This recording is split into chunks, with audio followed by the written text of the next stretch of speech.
For more episode subscribes के novels Hindi channel. मेनू दिखाओ। उपन्यास ऑनलाइन पूरा पढ़ें। उपन्यास बिन। उपन्यास जब से मैंने अपना क्षेत्र दान करना शुरू किया, मैं युगों युगों में महान सम्राट बन गया। अध्याय 211.1। गुना प्रिय पाठकों, अधिक अध्यायों के अनुवाद में हमारी टीम की सहायता के लिए यहाँ दान करें। URL। जब से मैंने अपना क्षेत्र दान करना शुरू किया, मैं युगों युगों में महान सम्राट बन गया। C 211.1। पब फ्यूचर द्वारा विज्ञापन। अध्याय 211.1। कहानी का नायक जियर एक गरीब किसान परिवार में पैदा हुआ था। उनके पिता, जिनका नाम यांग बाइलाओ था, अधिकांश साधारण किसानों की तरह अशिक्षित थे और खेती करके अपना जीवन यापन करते थे। उन्होंने जीवन भर जमीन की ओर मुंह करके और आकाश की ओर पीठ करके सूर्योदय से सूर्यास्त तक काम किया। हालांकि जियर को अद्वितीय सुंदरता नहीं माना जाता था, फिर भी वह काफ़ी सुंदर और आकर्षक थी और वह जीवित रहने के लिए अपने पिता पर निर्भर थी। उनके पड़ोसी के पास वांग दाचुन नाम का एक बच्चा था। वह भी एक किसान परिवार का बच्चा था, ईमानदार और सीधा, दयालु और भोला था, और वह जियर के साथ बचपन के प्रेमी के रूप में बड़ा हुआ, दुनिया के तौर तरीकों से अनजान था। यदि कोई अप्रत्याशित घटना नहीं घटी तो वे दोनों अंततः एक साथ होंगे और उनके बच्चे भी होंगे। एक साधारण महिला के लिए यह सर्वोत्तम संभव परिणाम था। हालांकि हुआंग शिरेन नामक एक कुलीन परिवार के बेटे को जियर से प्यार हो गया और वह उसे अपने पास रखना चाहता था। इसलिए उसने एक योजना बनाई और उसके पिता यांग बाइलाओ को भारी कर्ज में डुबो दिया। लानत है उस कुलीन परिवार के बेटे हुआंग शिरेन द्वारा निशाना बनाया जाना। सुंदर होना एक गलती है। मेरे पड़ोसी के घर की छोटी लड़की, जो बिल्कुल जियर जैसी है, उस पर भी मकान मालिक के मूर्ख बेटे का दिल आ गया, जो उसे भी रखेल बनाना चाहता था। अंत में अफसोस। जियर इतनी अच्छी लड़की, वह एक खलनायक भेड़िए के हाथों में कैसे पड़ सकती है? फिर क्या हुआ? क्या हुआंग शिरेन सफल हुआ? क्या जियर उस पर विजय पाने में सफल रहा? सभी लोग भावुक हो गए और उत्सुकता से कहानी सुनाने लगे। कहानीकार ने आह भरी, क्योंकि वह कर्ज नहीं चुका सका। हुआंग शिरेन ने अंत में कर्ज चुकाने के लिए यांग बाइलाओ को जियर को बेचने के लिए मजबूर किया। भीड़ ने पुनः आक्रोशपूर्वक बोलना शुरू कर दिया। घृणित, मुझे पता था कि इसका अंत ऐसे ही होगा। प्यारी जियर अंततः हुआंग शिरेन के हाथों में आ गई। मैं चोरी करने वाले चोर से नहीं, बल्कि लालच करने वाले चोर से डरता हूँ। TLN, हो सकता है कि चोरी के कृत्य से निपटा जा सके, लेकिन चोर का लगातार चोरी करने का इरादा अधिक खतरा पैदा करता है। पता नहीं। पब फ्यूचर द्वारा विज्ञापन। वह यांग बाइलाओ बहुत बेकार है। वह अपनी बेटी की भी रक्षा नहीं कर सकता। हमें कहना चाहिए कि हुआंग शिरेन बहुत चालाक है। यांग बाइलाओ एक ईमानदार किसान है, वह एक कुलीन परिवार के बेटे को कैसे मात दे सकता है? हाँ, एक साधारण व्यक्ति एक कुलीन परिवार के सामने कैसे खड़ा हो सकता है? बाद में जियर का क्या हुआ? और यांग बाइलाओ के बारे में क्या? वह बेकार आदमी जो अपने पिता के कर्तव्यों को निभाने में असफल रहा। चाय की चुस्की लेने के बाद कहानीकार ने आगे कहा, बाद में यांग बाइलाओ इतना दुखी हुआ कि उसे लगा कि उसने अपनी बेटी को धोखा दिया है। घर लौटने के बाद उसने अपनी जान ले ली। वह रात नए साल की पूर्व संध्या थी, परिवार के पुनर्मिलन का समय। यांग बाइलाओ अपनी इकलौती बेटी को पीछे छोड़कर इस दुनिया से चला गया। अफसोस, यांग बाइलाओ की मृत्यु हो गई। बस ऐसे ही। भीड़ ने बहुत कुछ कहते हुए अपना मुंह खोल दिया, लेकिन शब्द उनकी जीभ पर अटके हुए थे और वे बोल नहीं पा रहे थे। वे बहुत उलझन में थे। यांग बाइलाओ वास्तव में एक ऐसे व्यक्ति थे जिन्होंने प्रेम और घृणा दोनों को प्रेरित किया। हालांकि वह अनपढ़ था, लेकिन वह मेहनती, ईमानदार और दयालु था। उसने जियर को पालने के लिए 1 दशक से ज्यादा समय तक मुश्किलें झेलीं, जो आसान नहीं था और सम्मान की बात थी। एक पिता के रूप में उन्होंने अपनी जिम्मेदारियां पूरी कीं। लेकिन यह वही व्यक्ति था जिसने अप्रत्यक्ष रूप से अपनी बेटी को एक राक्षस के चंगुल में धकेल दिया। और फिर वह मर गया। वह आत्महत्या कैसे कर सकता था? वह जियर से बहुत प्यार करता था। उसे उसकी रक्षा करते रहना चाहिए था। उसे हुआंग शिरेन के हाथों में नहीं पड़ने देना चाहिए था। लेकिन अगर वह जीवित भी होते तो क्या कर सकते थे? वह तो एक साधारण किसान था। जिस क्षण हुआंग शिरेन ने जियर पर नजर डाली, वह पहले ही हार चुका था। उसके पास कोई शक्ति या प्रभाव नहीं था। वह वास्तव में कुछ भी नहीं कर सकता था। अंत में निराशा से भरकर वह केवल मृत्यु की तलाश कर सकता था। अफसोस। सारी लाचारी एक आह में बदल गई। इस समय सभी लोग चौंक कर जाग गए। ये यांग बाइलाओ, क्या ये वे नहीं हैं? वे भी मेहनती, ईमानदार और दयालु हैं। जीवन भर लगन से काम करते हैं, कभी किसी से शिकायत नहीं करते। उनके पास भी ऐसे प्रियजन हैं जिन्हें वे संजो कर रखते हैं और उनकी रक्षा करते हैं, चाहे वह जियर हो या कोई और। वे ही उनके संघर्ष की प्रेरणा हैं। लेकिन फिर भी जमींदार कुलीन परिवार द्वारा उनका शोषण किया जा सकता है। यदि वे जमींदार कुलीन परिवार अपने जियर को धमकाना चाहते हैं, तो वे भी कुछ करने में असमर्थ हैं। कोई भी प्रतिरोध व्यर्थ है, केवल मृत्यु का मार्ग है। अफसोस, गरीबों का यही हाल है। बाद में जियर का क्या हुआ? किसी ने पूछा। बाद में, कहानीकार ने धीरे से कहा, दूसरे दिन, नए साल के पहले दिन, हुआंग शिरेन ने जियर को छीन लिया। इससे पहले कि वह अंतिम संस्कार की व्यवस्था कर पाती, उसने उसे जबरन अपने पास रख लिया। काश, सभी ने फिर से आह भरी शक्तिहीनता का एहसास हुआ। यद्यपि उन्होंने अंत का अनुमान लगा लिया था, फिर भी उसे बोलते हुए सुनकर उनका हृदय असहनीय रूप से टूट गया। ऐसा लग रहा था जैसे उनका कोई करीबी उनसे दूर चला गया हो। धिक्कार है उस हुआंग शिरेन पर, धिक्कार है उस कुलीन परिवार पर।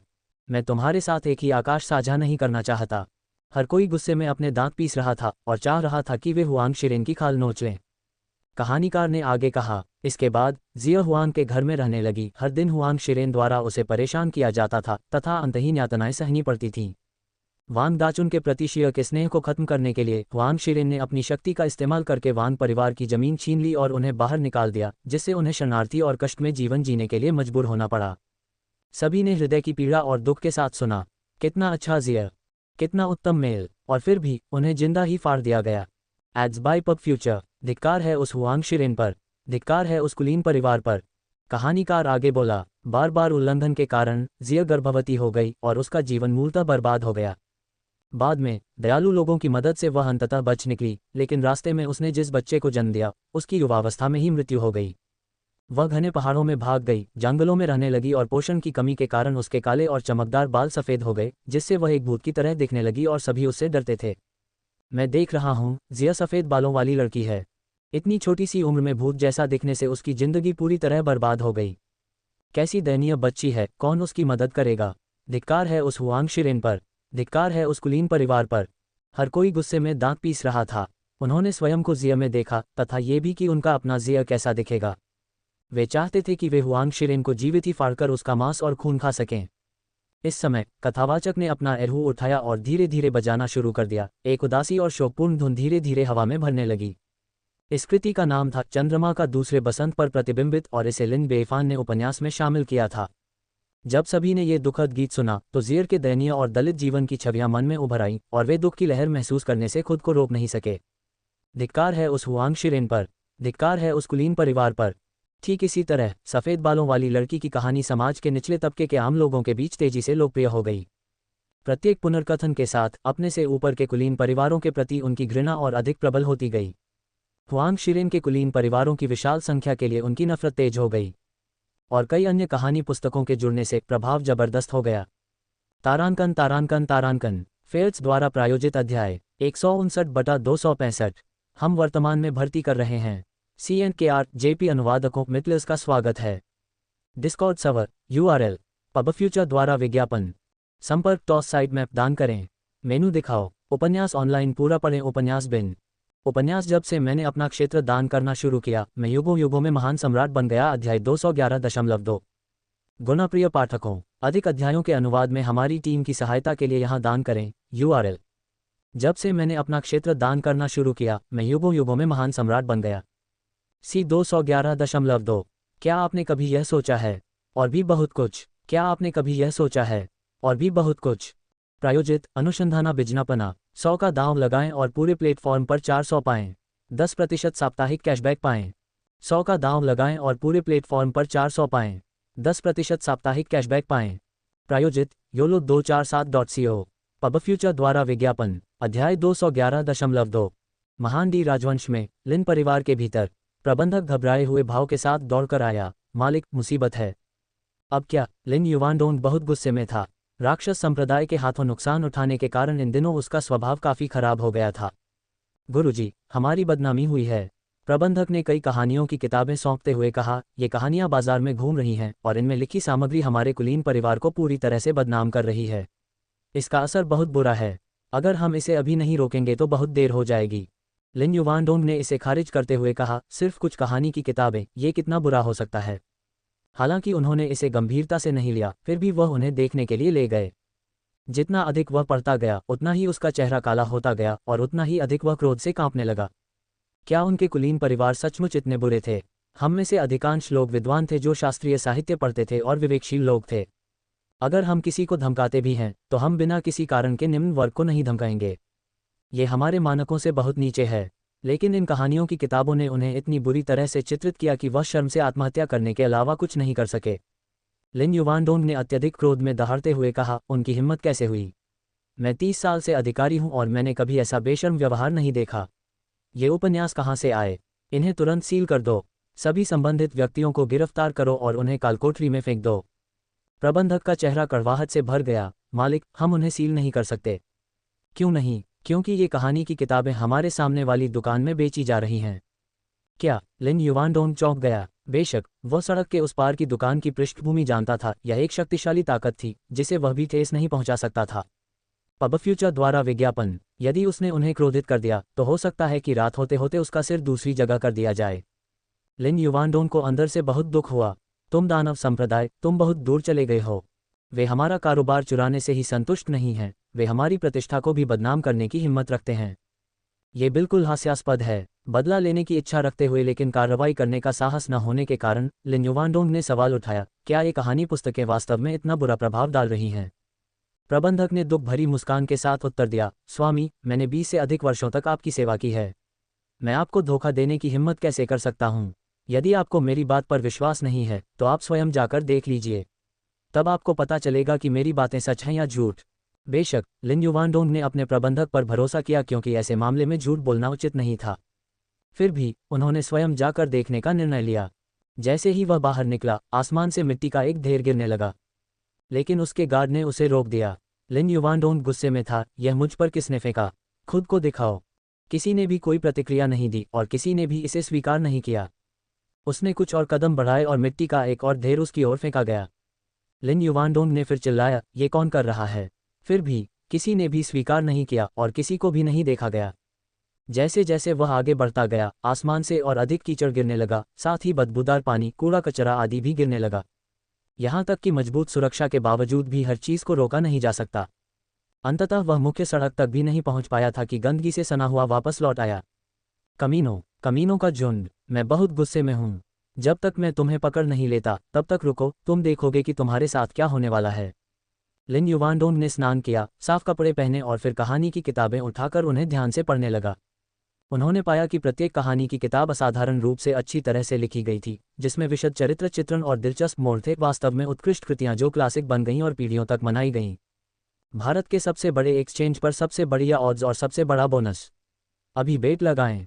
भारत के सबसे बड़े एक्सचेंज पर सबसे बढ़िया ऑड्स और सबसे बड़ा बोनस। अभी बेट लगाएं। YOLO247.co। पब फ्यूचर द्वारा विज्ञापन। इस तरह उनका कुलीन परिवार हमेशा के लिए बदनामी से जुड़ जाएगा, जिसे साफ करना असंभव होगा। नहीं, ये बहुत ज़्यादा है। इन किताबों पर प्रतिबंध लगना चाहिए, इन्हें फैलने नहीं दिया जा सकता। अगले दिन उन्होंने कुलीन परिवारों के अन्य लोगों के साथ मिलकर मामला अदालत में दर्ज कराया। उन्होंने बताया, महामहिम, हाल ही में द बटरफ्लाई लवर्स और द वाइट हेयर्ड गर्ल जैसी कहानियों की किताबें पूरे देश में लोकप्रिय हो गई हैं, जो हमारे कुलीन परिवारों को दुर्भावनापूर्ण तरीके से बदनाम करती हैं, जिसका बहुत ही हानिकारक प्रभाव पड़ता है। हम आपसे इन कहानियों की जांच करने और इन पर प्रतिबंध लगाने की विनती करते हैं। महान डी सम्राट दानव संप्रदाय और कुलीन परिवारों से संबंधित मामलों से अच्छी तरह वाकिफ थे। हल्की मुस्कान के साथ उन्होंने कहा, मंत्री जी, मुझे लगता है कि आप अतिशयोक्ति कर रहे हैं। ये तो बस कहानियों की किताबें हैं, आम लोगों के लिए मनोरंजन की किताबें हैं, इनका इतना बुरा असर कैसे हो सकता है? लेकिन महाराज, लिन युवानडोंग ने तत्काल कहा, ये कहानियां हमारे कुलीन परिवारों को बदनाम कर रही हैं, जिनमें कई आरोप पूरी तरह से निराधार हैं। अगर इसे अनियंत्रित छोड़ दिया जाए तो यह अधिकारियों को निराश कर देगा। सम्राट ने जवाब दिया, क्या उन्होंने नाम बताए? क्या उन्होंने कहानियों में तुम्हारा नाम लिखा है? अधिकारी चुप हो गए। नहीं, उन्होंने ऐसा नहीं किया। चूंकि उन्होंने ऐसा नहीं किया तो आप जिस बदनामी की बात कर रहे हैं वह कहाँ है? आप स्पष्ट रूप से अपने संकीर्ण दिमाग वाले संदेह के आधार पर दूसरों का गलत तरीके से न्याय कर रहे हैं। इसलिए मुझे हस्तक्षेप करने की कोई आवश्यकता नहीं है। महान डी सम्राट ने अपने हाथ की लहर से मामले को खारिज कर दिया। अगर कुछ और हो तो रिपोर्ट करें, नहीं तो कोर्ट स्थगित। कुलीन परिवार के बच्चे अत्यंत निराश होकर बिना सफलता के लौट गए, लेकिन उन्होंने वहां भी हार नहीं मानी। यदि वे दानव संप्रदाय से नहीं निपट सकते थे तो क्या वे दूसरों से नहीं निपट सकते थे? इस प्रकार उन्होंने अपने निजी प्रभाव का इस्तेमाल करके बाजार में प्रचलित सभी कहानी पुस्तकों को जब्त कर लिया। उन्होंने सभी कहानीकारों को गिरफ्तार कर लिया और उन्हें कहानियां सुनाने से मना कर दिया। यदि कोई साजिश की चर्चा करता है तो उन सभी को भी गिरफ्तार कर लें। इस प्रकार अंततः प्रभाव पर अंकुश लगा दिया गया। Bet 100 and get 400 across platform. Get 10% weekly cashback. Bet 100 and get 400 across platform. Get 10% weekly cashback. YOLO247.co. Pub future द्वारा विज्ञापन। ये जानने के बाद लिन बेईफान ने हंसते हुए कहा, उन्हें लगता है कि वे मेरे उपन्यास को सील कर सकते हैं। यह इतना आसान कैसे हो सकता है? उन्होंने हाथ हिलाकर भिखारी संप्रदाय के एक बुजुर्ग को बुलाया। एल्डर कियान युआन पहुंचे और सम्मानपूर्वक पूछा, महाराज आपके आदेश क्या हैं? लिन बेइफान ने सीधे मुद्दे पर आकर कहा, मेरे कहानी पुस्तक उपन्यास को कुलीन परिवारों द्वारा प्रतिबंधित कर दिया गया है और मैं बहुत नाखुश हूँ। इस कहानी पुस्तक की सामग्री को दूर दूर तक फैलाने के लिए भिखारी संप्रदाय से कुछ युद्धकुशल और वाक्पटु शिष्यों का चयन करें। जैसी आपकी आज्ञा। एल्डर कियान ने खुशी खुशी कार्य स्वीकार कर लिया। प्रस्थान करने के बाद उन्होंने तुरंत ही काम शुरू कर दिया। इस समय भिखारी संप्रदाय का व्यापक वितरण और बड़ी संख्या सामने आई। वे कहानी की पुस्तकें लेकर हर खेत और मैदान में दौड़े और आराम कर रहे किसानों को पुकारने लगे, क्या तुमने सफ़ेद बालों वाली लड़की की कहानी सुनी है? नहीं, हमने नहीं किया। खैर, अगर आपने नहीं सुना तो मैं आपको इसके बारे में बताता हूँ। भिखारी संप्रदाय के शिष्यों ने कहानियों की किताबें पकड़कर जीवंत रूप से वर्णन करना शुरू किया। एक किसान की बेटी थी जिसका नाम जिया था, जो बहुत सुंदर थी। वह अपने पिता यांग बाइलाओ के साथ रहती थी और जीवनयापन के लिए एक दूसरे पर निर्भर रहती थी। ये सुनकर सभी लोग बहुत दुखी और क्रोधित हो गए। इतनी अच्छी लड़की को सफ़ेद बालों वाली लड़की बनने के लिए मजबूर किया जाना। ये कुलीन परिवारों का असली चेहरा है, जो अपने लालच में अतृप्त और पूरी तरह से घृणित हैं। धिक्कार है उस हुआंग शिरेन पर, धिक्कार है उस कुलीन परिवार पर। तभी जब भिखारी संप्रदाय के शिष्य ने अधिकारियों को आते देखा तो उसने अपने नितंबों पर थपकी दी और चुपचाप वहां से चला गया। सभी मित्रों, अब मुझे विदा लेनी चाहिए, अलविदा। भिखारी संप्रदाय की बड़ी संख्या के कारण ये कहानियां शीघ्र ही पूरे देश में फैल गईं, यहाँ तक कि कई दूरदराज के पहाड़ी क्षेत्रों तक भी पहुंच गईं। जिसने भी यह सुना वह क्रोधित हो गया और कुलीन परिवारों को कोसने लगा। अंत में कुलीन परिवारों को यह जानकर आश्चर्य हुआ कि जितना अधिक उन्होंने कहानियों को दबाने की कोशिश की, उतना ही अधिक वे व्यापक रूप से ज्ञात हो गईं। वे निराश हुए बिना न रह सके और खून थूकने लगे। तारांकन तारांकन तारांकन। TLN, ब्रान, सिसी और किसी से ढेरों सुझाव आ रहे हैं। धन्यवाद दोस्तों। 160/265 160 से ज़्यादा 269.5। हम वर्तमान में भर्ती कर रहे हैं। CNKR JP अनुवादकों मित्लर्स का स्वागत है। Discord server URL How one spin could redefine your future. How one spin could redefine your future. YOLO247.co. Pub future द्वारा विज्ञापन। संपर्क टॉस साइट मैप दान करें मेनू दिखाओ। उपन्यास ऑनलाइन पूरा पढ़ें उपन्यास बिन। उपन्यास जब से मैंने अपना क्षेत्र दान करना शुरू किया, मैं युगों युगों में महान सम्राट बन गया। अध्याय 212.1। गुणप्रिय पाठकों, अधिक अध्यायों के अनुवाद में हमारी टीम की सहायता के लिए यहाँ दान करें। URL जब से मैंने अपना क्षेत्र दान करना शुरू किया, मैं युगों युगों में महान सम्राट बन गया। C 212.1 ads by pub future. अध्याय 212.1। इस बीच विभिन्न देशों के आम लोगों ने भी इन कहानी पुस्तकों के माध्यम से ग्रेट जिया की स्थिति के बारे में जाना। जब तक कोई व्यक्ति कड़ी मेहनत करता है, उसे कभी भूखा नहीं रहना पड़ेगा। यदि कोई कुछ वर्षों तक दृढ़ संकल्पित रहे तो चांदी, मकान, पत्नी और बच्चे सभी उसकी पहुंच में होंगे। निचले स्तर पर रहने वाले आम लोगों के लिए ये किसी स्वप्निल स्वर्ग से कम नहीं था। क्या ग्रेट जिया वास्तव में उतनी ही अच्छी है जितना कहानी में बताया गया है? सभी लोग दिवास्वप्न देखने लगे। कुछ लोग अपनी यात्रा पर निकल पड़े जबकि अन्य झिझक रहे थे। अभी तो कोई परिवर्तन स्पष्ट नहीं है, लेकिन समय के साथ इसका संचयी प्रभाव आश्चर्यजनक होगा। इसके अलावा लिन बेइफान को एक और महत्वपूर्ण लाभ हुआ। इस समय लिन बेइफान शाही महल के अंदर बैठा था, दो रहस्यमयी इनेट मास्टर्स का स्वागत कर रहा था। ये दोनों जन्मजात गुरु कुछ विशेष थे, एक अंधा था और दूसरा बहरा था। एक ने अपने हाथ में एरहू पकड़ रखा था, जबकि दूसरे ने अपनी पीठ पर किन लटका रखा था। दोनों ने भूरे काले वस्त्र पहन रखे थे। उन्होंने दावा किया कि वे स्वर्ग के दोष और पृथ्वी के दोष हैं, जो कला की खोज में लगे हुए एक युगल हैं। हालांकि लिन बेइफान को पता था कि वे वास्तव में हत्यारों की एक प्रसिद्ध जोड़ी थी। उनकी ताकत एस्ट्रल क्यूई के स्तर तक पहुंच गई थी। सेनाओं में शामिल होने पर उनकी ताकत शाही क्यूई स्तर के बराबर होती है। उनके हाथों 60 से अधिक इनेट मास्टर मारे जा चुके हैं। उनकी बदनामी व्यापक है और हर कोई उनसे डरता है। वे ग्रेट जिया में लिन बेइफान के पास शरण लेने के लिए आए थे। लिन बेइफान को लगा जैसे वह सपना देख रहा था। ऐसा लग रहा था जैसे उसने कुछ भी नहीं किया था, फिर भी उसने अपनी सेवा करने के लिए दो सहज गुरुओं को आकर्षित कर लिया था। क्या ऐसा हो सकता है कि मेरे सम्राट की आभा बाहर की ओर फैल रही है और अनुयायियों को मेरी ओर आकर्षित कर रही है? Ads by pub future. Lin Beifan ने पलकें झपकाईं और पूछा, वीरों, क्या आप वास्तव में मेरी सेवा करने के लिए तैयार हैं? हमें हीरो मत कहो। हीरो होने से कोसों दूर, हम तो बस नदियों और झीलों के कलाकार हैं जो अपनी आजीविका कमाने की कोशिश कर रहे हैं। तियान कैंट स्वर्ग का दोस्त ने अपना एरहू निकाला और आह भरते हुए कहा, हमारे जन्मजात विकलांगता के कारण हम भाइयों के पास सिर्फ संगीत ही है। हमने अपना जीवन कला की खोज में बिताया है, इस उम्मीद में कि कोई ऐसा व्यक्ति मिल जाए जो हमारे संगीत को सही मायने में समझ सके। दुर्भाग्य से हमें अभी तक ऐसा कोई व्यक्ति नहीं मिला है, जो बेहद अफसोस की बात है। लेकिन जब हमने आपके द्वारा रचित रचनाएं द बटरफ्लाई लवर्स और moon reflected on the second spring सुनी तो हम बहुत प्रभावित हुए और हमें पता चला कि आप ही वह आत्मीय आत्मा हैं जिसकी हमें बेसब्री से तलाश थी। DQ पृथ्वी दोष ने उत्साह से कहा, सच्चे आत्मीय आत्मा को ढूंढना वास्तव में कठिन है, इसलिए हमने आपको खोजने के लिए लंबी दूरी की यात्रा की है। लिन बेईफान भी भावुक हो गए और बार बार सिर हिलाया, आप सही कह रहे हैं, मैं वही आत्मीय आत्मा हूं जिसकी आपको तलाश थी। जैसा कि कहावत है, दुनिया में कोई ऐसा सच्चा आत्मीय आत्मा कहाँ पा सकता है जो दिल को झकझोर देने वाले गीत को समझता हो। बहुत बढ़िया, सही कहा। तियान कैन और DQ ने ताली बजाई और दिल खोलकर हंसे। उस एक वाक्यांश ने उनके जीवन के लक्ष्य का सार पकड़ लिया। यदि वह आत्मीय आत्मा नहीं है तो फिर कौन है? हालांकि महामहिम, क्या आप सचमुच वही आत्मीय आत्मा हैं जिसकी हम तलाश कर रहे थे? ईमानदारी से कहूं तो आपकी वर्तमान स्थिति को देखते हुए हमारे लिए यह विश्वास करना कठिन है कि आपने इन रचनाओं की रचना स्वयं की है। कुछ अनुभवों के बिना कोई भी ऐसा मार्मिक और मार्मिक संगीत नहीं बना सकता है। तियान कैन और DQ ने अपनी शंकाएं व्यक्त कीं। लिन बेईफान ने शांति से मुस्कुराते हुए कहा, कुछ लोग जन्मजात प्रतिभा के साथ पैदा होते हैं, जो आश्चर्य की बात नहीं है। अब मैं आपसे दोस्ती करने के लिए खुद की रचना की हुई एक रचना बजाऊंगा। महाराज, कौन सा टुकड़ा? तियान कैन और DQ ने एक स्वर में पूछा। दुख के सागर में एक हंसी।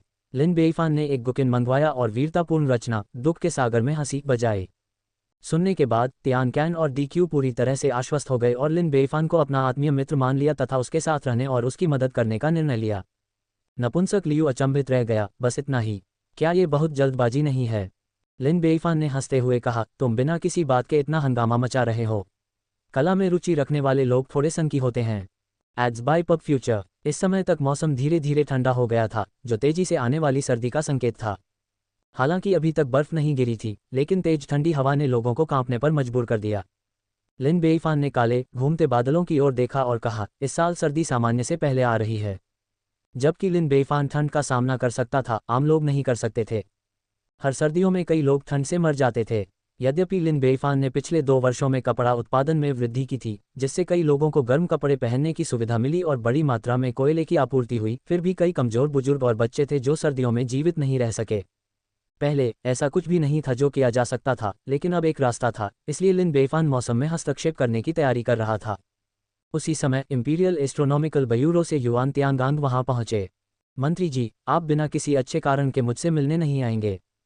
लिन बेईफान ने मुस्कुराते हुए कहा, कृपया किसी भी महत्वपूर्ण मामले के बारे में खुलकर बोलें।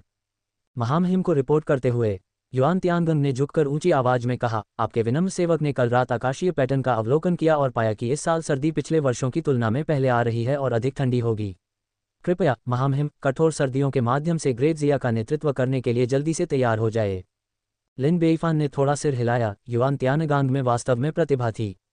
उन्होंने अभी अभी इसकी सूचना दी थी और दूसरा पक्ष पहले ही रिपोर्ट करने आ चुका था। मंत्री ने सही बात कही है, मुझे भी लगता है कि मौसम कुछ असामान्य है और हमें पहले से तैयारी करनी चाहिए। हालांकि स्थिति इतनी भी खराब नहीं होनी चाहिए, बस आराम से रहो, लिन बेईफान ने मुस्कुराते हुए कहा। लिन बेईफान के उदासीन व्यवहार को देखकर युआन तियानगांग ने आग्रह किया, महाराज, हम वास्तव में इसे हल्के में नहीं ले सकते। आपके विनम्र सेवक के रूप में मैंने रात में आकाशीय घटनाओं का अवलोकन किया है और पाया है कि यह भीषण सर्दी असाधारण है, संभवतः 50 साल में एक बार होने वाली बर्फ आपदा। लिन बेईफान ने मुस्कुराते हुए कहा, ठीक है, मैं समझ गया। चलो कुछ और दिन देखते हैं, और अगर स्थिति वास्तव में वैसी ही है जैसी तुम कह रहे हो तो हम और तैयारी करेंगे। क्या तुम ऐसा करोगे? हाँ महाराज, युआन तियानगांग ने असहाय होकर उत्तर दिया। युआन तियानगांग के चले जाने के बाद लिन बेईफान ने तुरंत एम्पायर सैंडबॉक्स से संपर्क किया और पूरे देश की मौसम संबंधी स्थितियों को नियंत्रित किया। हवा धीरे धीरे शांत हो गई, आकाश में छाए काले बादल छट गए और सूरज की रोशनी चमकने लगी। Ads by pub future. Great जिया में तापमान कई डिग्री बढ़ गया, जिससे गर्मी बढ़ गई। उस समय युआन तियानगांग ने अपनी भौहें सिकुड़ते हुए ऊपर देखा। अजीब बात है, मौसम अचानक कैसे बदल गया। उसने अपनी उंगलियों से इसकी गणना करने की कोशिश की, लेकिन कुछ भी नहीं कर सका, जिससे वह पूरी तरह उलझन में पड़ गया। महान लुओ राजवंश के अगले दरवाजे पर सोंग यूफेई शान से पहुंचे। हैरान होकर महान लुओ सम्राट ने पूछा, पर यूफेई, तुम इतनी परेशान क्यों दिख रही हो? क्या तुमने कुछ मुश्किल मुद्दों का सामना किया है? महाराज, हम एक भयानक आपदा का सामना करने जा रहे हैं, सोंग यूफेई ने गंभीरता से कहा। पिछले कुछ दिनों में हमारे ताओवादी संप्रदाय के बुजुर्गों ने रात में आकाशीय घटनाओं का अवलोकन किया है और आकाश और पृथ्वी में बदलाव देखा है। एक भयंकर सर्दी आने वाली है, इसलिए हमें जल्दी से तैयारी करने की जरूरत है। महान लुओ सम्राट चौंक गए। क्या भयंकर सर्दी आने वाली है? क्या स्थिति गंभीर है? ये काफ़ी गंभीर है, ये 50 साल में एक बार होने वाली बर्फ आपदा हो सकती है। महान लुओ सम्राट फिर से चौंका, ये गंभीर है। एक सम्राट के रूप में वह प्राकृतिक आपदाओं के प्रति बहुत सचेत थे जो किसी राष्ट्र की बर्बादी और उसके लोगों की मृत्यु का कारण बन सकती थीं। 50 वर्ष में एक बार होने वाली घटना की बात तो छोड़ ही दे, हर 20 वर्ष में होने वाली एक छोटी सी बर्फ आपदा भी अनेक लोगों को ठंड से मार सकती है तथा राष्ट्रीय शक्ति में भारी गिरावट ला सकती है। ऐसे मामलों को कतई हल्के में नहीं लिया जा सकता। वास्तव में ताओवादी संप्रदाय ने यह गणना करने के लिए एक बड़ी कीमत चुकाई है। सोंग यूफेई ने सिर हिलाया। बिना किसी हिचकिचाहट के महान लुओ सम्राट ने कहा, ठीक है, मुझे सूचित करने के लिए धन्यवाद परी, मैं तुरंत और तैयारी करूंगा। उन्होंने तुरंत एक आपातकालीन अदालत सत्र बुलाया, व्यक्तिगत रूप से रणनीतियां तैयार की और पूरी अदालत तुरंत कार्रवाई में जुट गई। उन्होंने कपड़े और रजाई इकट्ठी की, कोयला और जलाऊ लकड़ी इकट्ठी की, चारे के लिए सूखी घास इकट्ठी की, मवेशियों, भीड़ों और सुअरों को गर्म स्थानों पर ले गए और यहाँ तक कि कुछ आश्रय भी बनाए। संक्षेप में, आसन आपदा का सामना करने के लिए संपूर्ण राष्ट्र को संगठित किया गया। तारांकन तारांकन तारांकन फेल्स द्वारा प्रायोजित अध्याय 161-269.5 हम वर्तमान में भर्ती कर रहे हैं। CNKR JP अनुवादकों मिटलेस का स्वागत है। Discord server URL ads by pub future. संपर्क टॉस साइट मैप दान करें। मेनू दिखाओ। उपन्यास ऑनलाइन पूरा पढ़ें। उपन्यास बिन। उपन्यास जब से मैंने अपना क्षेत्र दान करना शुरू किया, मैं युगों युगों में महान सम्राट बन गया। अध्याय 212.2 गुना प्रिय पाठकों, अधिक अध्यायों के अनुवाद में हमारी टीम की सहायता के लिए यहाँ दान करें। URL जब से मैंने अपना क्षेत्र दान करना शुरू किया, मैं युगों युगों में महान सम्राट बन गया। C 212.2 ads by pub future. अध्याय 212.2 यद्यपि वह बहुत थका हुआ था, फिर भी महान लुओ सम्राट के हृदय में उत्साह का भाव था। देखिए, यह एक बड़ी चुनौती थी, लेकिन यह एक बहुत बड़ा अवसर भी था। अगर वह कठोर सर्दी से सुरक्षित बच सकता है जबकि अन्य देश नहीं बच पाते, तो देशों के बीच की खाई और चौड़ी हो जाएगी। वह अपने क्षेत्र का विस्तार करने और अपने साम्राज्य के निर्माण की महान महत्वाकांक्षाओं को साकार करने के अवसर का लाभ उठा सकता है। वास्तव में, अतीत में कई राष्ट्र प्राकृतिक आपदाओं के माध्यम से मजबूत हुए थे और उनका मानना था कि वह भी ऐसा कर सकते हैं। ताओवादी संप्रदाय द्वारा चुने जाने का ये लाभ था। ताओवादी संप्रदाय के बुजुर्गों और संतों के साथ वे उसे सौभाग्य को आकर्षित करने और आपदा से बचने, बुरी किस्मत को अच्छे भाग्य में बदलने और मुसीबत के समय में शुभता लाने में मदद कर सकते थे। एक कदम आगे, हमेशा अग्रणी और हमेशा बढ़त बनाए रखना। इस समय वह कल्पना करने से खुद को रोक नहीं सका। जब ये सर्दी खत्म हो जाएगी तो क्या वह किसी पड़ोसी राज्य पर हमला कर सकता है? शायद लड़ने की कोई जरूरत नहीं है, हो सकता है वे खुद ही आत्मसमर्पण कर दें। हाँ हाँ। तभी राजस्व मंत्री शीत ऋतु की आपूर्ति की तैयारियों की रिपोर्ट देने के लिए पहुंचे। महान लुओ सम्राट ने सुना और कुछ हद तक असंतुष्ट थे। बहुत कम, अधिक तैयार करें, जितना अधिक उतना बेहतर, कम से कम इसे दोगुना करें। राजस्व मंत्री दंग रह गए, बहुत कम। लेकिन महाराज, ये तो पहले से ही सीमा है। हमारे महान लुओ के पास इतनी आपूर्ति नहीं है। नहीं तो जाओ और खरीदो। महान लुओ सम्राट ने आदेश दिया, कोई बात नहीं, हमें इसे खरीदना ही होगा, जितना ज्यादा होगा उतना अच्छा होगा। अगर आप इसे संभालने में विफल रहते हैं तो आप अपनी आधिकारिक टोपी को अलविदा कह सकते हैं।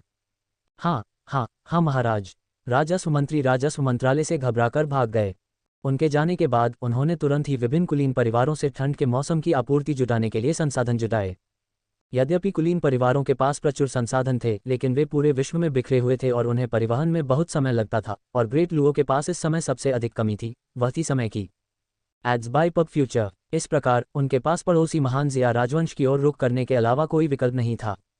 ग्रेट जिया शाही महल के अंदर। लिन बेईफान ने ग्रेट लुओ द्वारा प्रस्तुत राज्य पत्र को एक अजीब भाव से देखा। ग्रेट लुओ को ठंड के मौसम की इतनी सारी आपूर्ति की आवश्यकता क्यों है? क्या ऐसा हो सकता है कि उन्हें पहले से ही पता है कि कठोर सर्दी आने वाली है? महान लुओ सम्राट और उनके नागरिक और सैन्य अधिकारियों के पास शायद ये भविष्यवाणी करने की क्षमता नहीं थी, लेकिन उनके पीछे ताओवादी संप्रदाय का समर्थन था। हजारों वर्षों की विरासत वाली एक शीर्ष स्तरीय शक्ति के पास कुछ विशेष साधन होना कोई आश्चर्य की बात नहीं होगी। लिन बेईफान ने अपनी आंखें सिकोड़ लीं। यह क्या है? एक मोटी भीड़ सीधे उसके दरवाजे पर पहुंचा दी गई। इसका एक टुकड़ा भी न लेना उसकी अंतरात्मा के साथ विश्वासघात होगा। यह मामला बातचीत योग्य है। हमारे महान जिया के पास विशाल भूमि और प्रचुर संसाधन हैं, आपूर्ति की कमी नहीं है। लिन बेईफान दिल खोलकर हंसा। महान लुओ दूत बहुत खुश हुआ। धन्यवाद महान जिया सम्राट। तथापि लिन बेईफान का लहजा बदल गया। यहाँ सूचीबद्ध कीमतें दोगुनी होनी चाहिए, जिसका मतलब है कि आपको बाजार मूल्य से दोगुनी कीमत पर खरीदारी करनी होगी। अगर आप सोने, चांदी, तांबे, लोहे आदि जैसे सामानों से भुगतान करते हैं तो हम आपको कुछ छूट दे सकते हैं। महान लुओ दूत चौंक गया। आह, दोगुनी कीमत! यह लिन बेईफान ने अधीरता से हाथ हिलाया, मुझसे मोल तोल मत करो, मैं इसके मूड में नहीं हूँ। सहमत हो जाओ तो बात बन गई, असहमत हो जाओ तो निकल जाओ। महान लुओ दूत लिन बेईफान की प्रतिक्रिया के साथ वापस लौट आया। ये सुनकर महान लुओ सम्राट कुछ क्रोधित हुआ। क्या महान जिया सम्राट ने सचमुच ऐसा कहा था? हर चीज़ बाजार मूल्य से दुगुनी कीमत पर खरीदनी होगी, अन्यथा वह सहमत नहीं होगा। आपका विनम्र सेवक आपको धोखा देने की हिम्मत नहीं कर सकता। ये ग्रेट जिया का राजकीय पत्र है, कृपया इसकी समीक्षा करें। महामहिम। Ads by pub future. पत्र पढ़ने के बाद महान लुओ सम्राट क्रोधित हो गए कि कुत्ता सम्राट स्पष्ट रूप से स्थिति का फायदा उठा रहा है। कितना अपमानजनक। राज्य का पत्र चारों ओर फैलाया गया और सभी नागरिक तथा सैन्य अधिकारियों ने इसे पढ़ने के बाद सर्वसम्मति से इसका विरोध किया। महाराज, उनकी मांगी गई कीमत बहुत ज्यादा है। वे स्पष्ट रूप से हमारे साथ एक मोटी भेड़ की तरह व्यवहार कर रहे हैं। वे बहुत लालची हैं, ये देखकर किसी को भी गुस्सा आ जाएगा। महाराज, हमें सहमत नहीं होना चाहिए।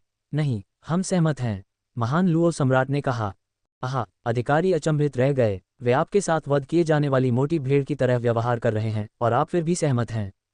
क्या तुम पागल हो? महान लुओ सम्राट ने मुस्कुराते हुए कहा, मेरे मंत्रीगण, तत्काल लाभ और हानि पर ध्यान मत दीजिए। कठोर सर्दी आ रही है और यह पूरी दुनिया के लिए एक आपदा है।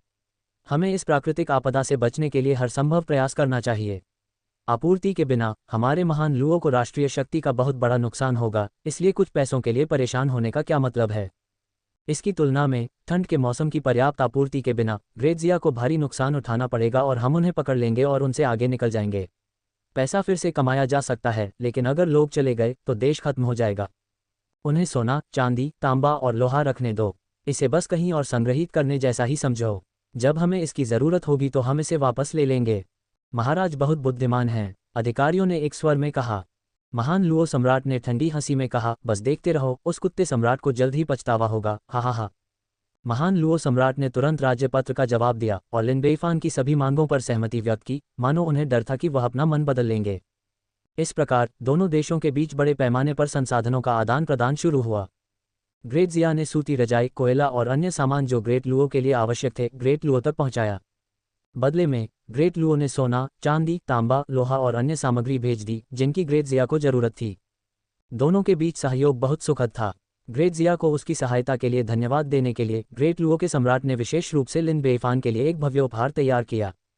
पब फ्यूचर द्वारा विज्ञापन। पारस्परिकता में विश्वास करते हुए लिन बेईफान ने उसे अच्छी नींद की कामना करते हुए एक जैद तकिया भेजा।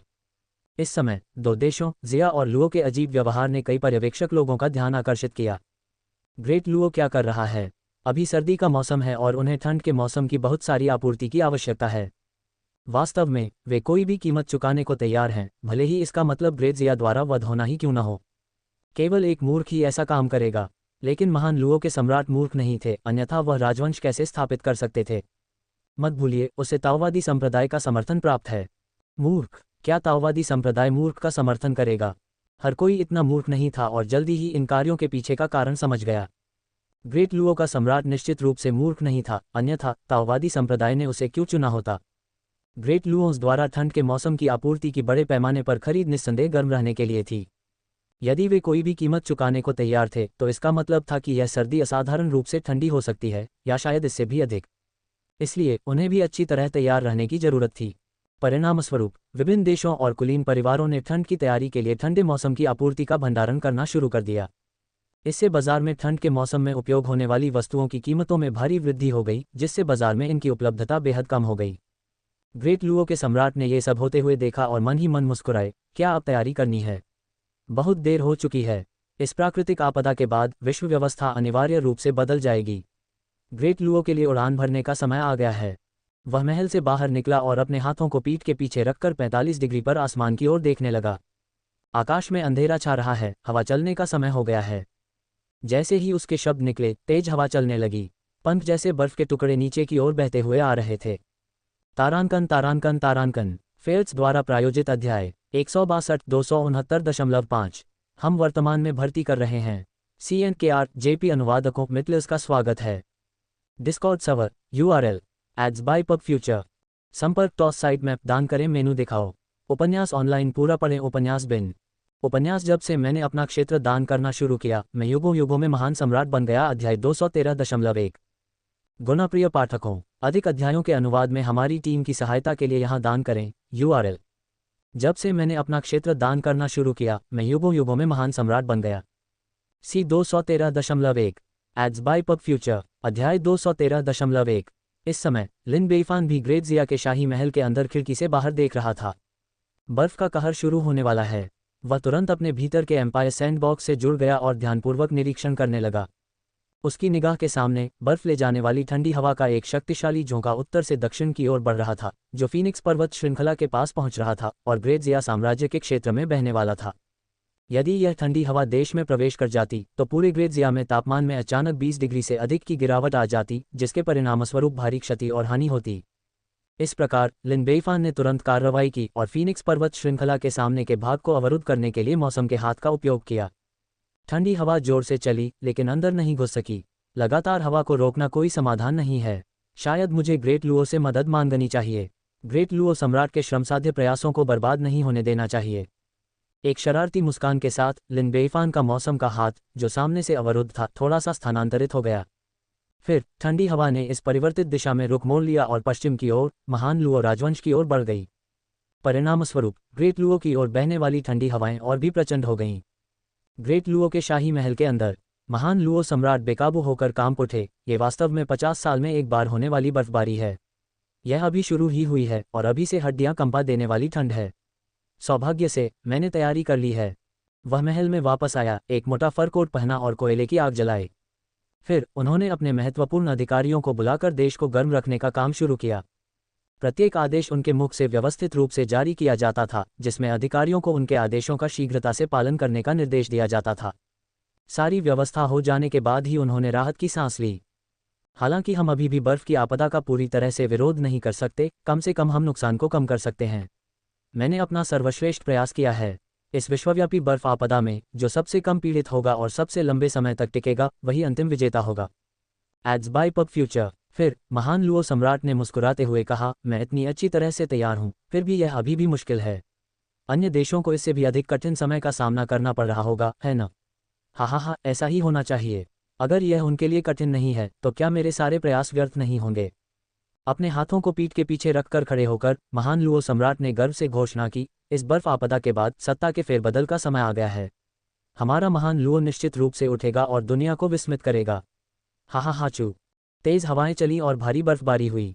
रात भर में पूरी दुनिया सफ़ेद चादर से ढक गई और चांदी के वस्त्र पहन लिए। ये सब सर्दियों के आगमन का संकेत था।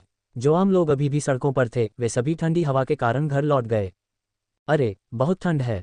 सर्दी इतनी जल्दी आ गई है, लगता है कि सामान्य से कुछ दिन पहले ही आ गई है। बहुत ठंड है, ऐसा लग रहा है कि यह सर्दी आसान नहीं होने वाली है।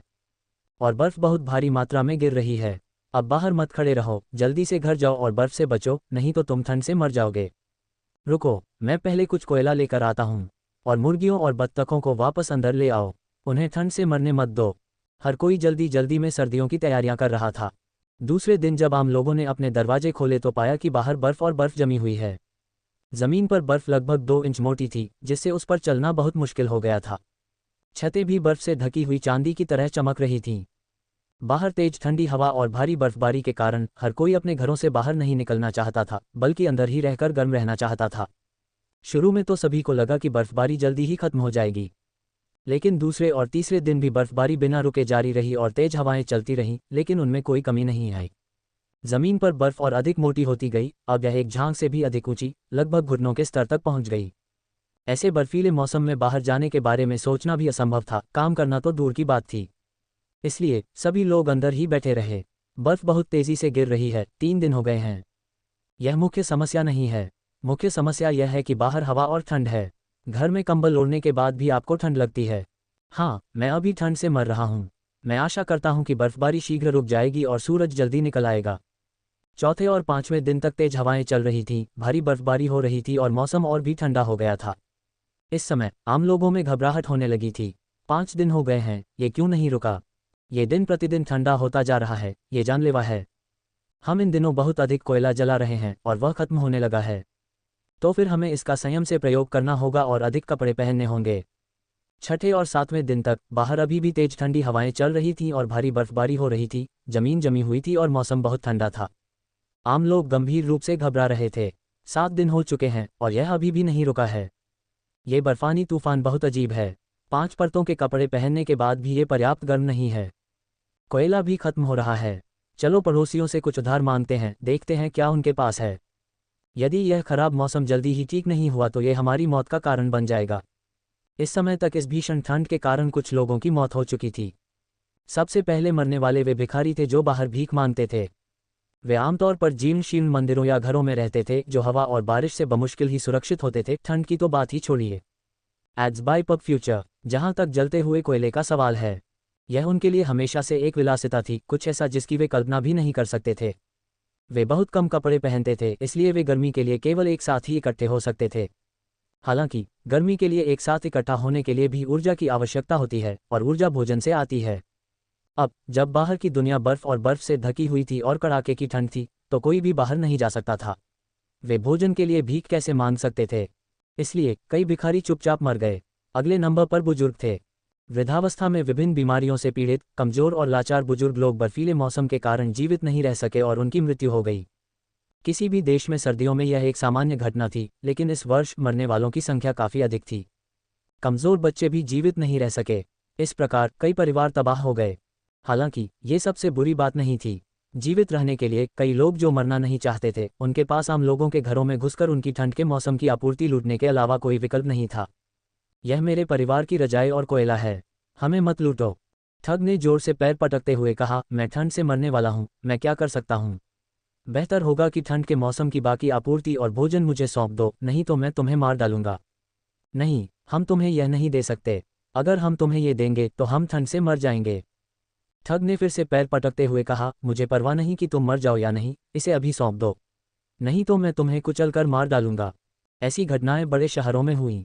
जब लोग बचने की सारी उम्मीदें खो देते हैं तो वे परिणामों की परवाह किए बिना अनिवार्य रूप से हताशाजनक कदम उठाते हैं। यदि न्यायालय हस्तक्षेप करना भी चाहे तो भी वह सब कुछ प्रबंधित नहीं कर सकेगा। इस प्रकार व्यवस्था ध्वस्त होने लगी, अराजकता फैल गई और मानवीय त्रासदियां अंतहीन रूप से सामने आने लगीं। तारांकन तारांकन तारांकन। फेल्स द्वारा प्रायोजित अध्याय 163-269.5। हम वर्तमान में भर्ती कर रहे हैं। CNKR-JP अनुवादकों मितलिस का स्वागत है। Discord server URL ads by pub future. संपर्क टॉस साइट मैप दान करें।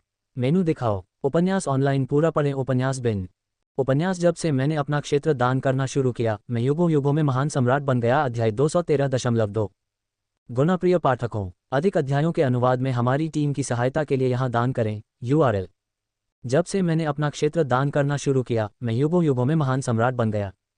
C 213.2। पब फ्यूचर द्वारा विज्ञापन। अध्याय 213.2। हालांकि महान लुओ राजवंश ने भारी बर्फबारी और बर्फ की दुनिया के बीच व्यवस्था बनाए रखी। इसका मुख्य कारण ये था कि ग्रेट लुओ के पास आम लोगों को प्रदान करने के लिए पर्याप्त तापापूर्ति थी, इसलिए मृत्यु दर बहुत कम थी और समाज सामंजस्यपूर्ण और स्थिर बना रहा। हर बार जब वह इस बारे में सोचता तो महान लुओ सम्राट को बहुत गर्व महसूस होता। सौभाग्यवश उन्हें ताओवादी संप्रदाय की सहायता प्राप्त हुई, जिससे वे प्राकृतिक आपदा से निपटने के लिए पहले से ही आवश्यक तैयारियां कर सके। जब वह 20 मिलियन से अधिक आम लोगों को इस बर्फ आपदा के माध्यम से नेतृत्व करेगा तो वह निस्संदेह स्वर्ग के नीचे सभी के बीच खड़ा होगा और सम्राटों के बीच सबसे चमकदार व्यक्ति बन जाएगा। एक बुद्धिमान शासक के रूप में उनकी ख्याति एक निर्विवाद तथ्य होगी। हा, नहीं रुको, अब मुझे आगे नहीं बढ़ना चाहिए। बर्फ आपदा से बाहर निकलने के बाद मैं हंस सकता हूँ। हालांकि वह अपने अंदर की दिखावटी भावना को दबा नहीं सका और खुद को ये पूछने से नहीं रोक सका, वैसे महान फैंग राजवंश की स्थिति क्या है? वे इस बर्फ आपदा से कैसे निपट रहे हैं? महामहिम को रिपोर्ट करते हुए राजस्व मंत्री ने जोर से कहा, महान फैंग राजवंश में हीटिंग आपूर्ति की कमी है, इसलिए बर्फ आपदा के कुछ ही दिनों में बड़ी संख्या में आम लोग मारे गए हैं। महान फैंग अदालत ने कुछ नहीं किया और जीवित रहने के लिए आम लोगों को एक दूसरे को लूटना और मारना पड़ा। अब महान फैंग राजवंश के प्रमुख शहर पूरी तरह से अराजकता में हैं और नियंत्रण से बाहर हैं। महान लुओ सम्राट ने दिल खोलकर हंसते हुए कहा, मुझे पता था कि ऐसा ही होगा। इस साल महान फैंग राजवंश को 2 बड़ी आपदाओं का सामना करना पड़ा। इसकी राष्ट्रीय शक्ति बहुत कमजोर हो गई और आपूर्ति की कमी हो गई। इसके अलावा महान फैंग सम्राट एक स्वार्थी व्यक्ति है जो केवल अपने बारे में परवाह करता है और आम लोगों के जीवन के बारे में नहीं। तो महान फैंग राजवंश इस आपदा से बच पाना असंभव है। प्राकृतिक आपदा के खत्म होने के बाद महान फैंग राजवंश के पास राजवंश के नाम के अलावा कुछ भी नहीं बचेगा। महाराज सच बोलते हैं, आपका विनम्र सेवक भी यही सोचता है। पब फ्यूचर द्वारा विज्ञापन। राजस्व मंत्री ने ऊंची आवाज में कहा, हर सम्राट आपके जैसा नहीं होता, जो अपने लोगों को अपने बच्चों की तरह प्यार करता है और आम लोगों के साथ सहानुभूति रखता है। महान लुओ सम्राट फिर से गर्व से हंसे, ये सही है। हा हा हा। हंसने के बाद महान लुओ सम्राट ने पूछा, महान डी राजवंश के बारे में क्या ख्याल है? महामहिम को रिपोर्ट करते हुए, महान डी राजवंश अपने चरम पर है, जिसमें मजबूत राष्ट्रीय शक्ति है। महान डी सम्राट भी आम लोगों के प्रति दयालु है और उसने कुछ सकारात्मक कदम उठाए हैं। हालांकि एक चतुर महिला भी चावल के बिना खाना नहीं बना सकती है, इसलिए आपूर्ति की कमी के कारण घरेलू अराजकता भी है।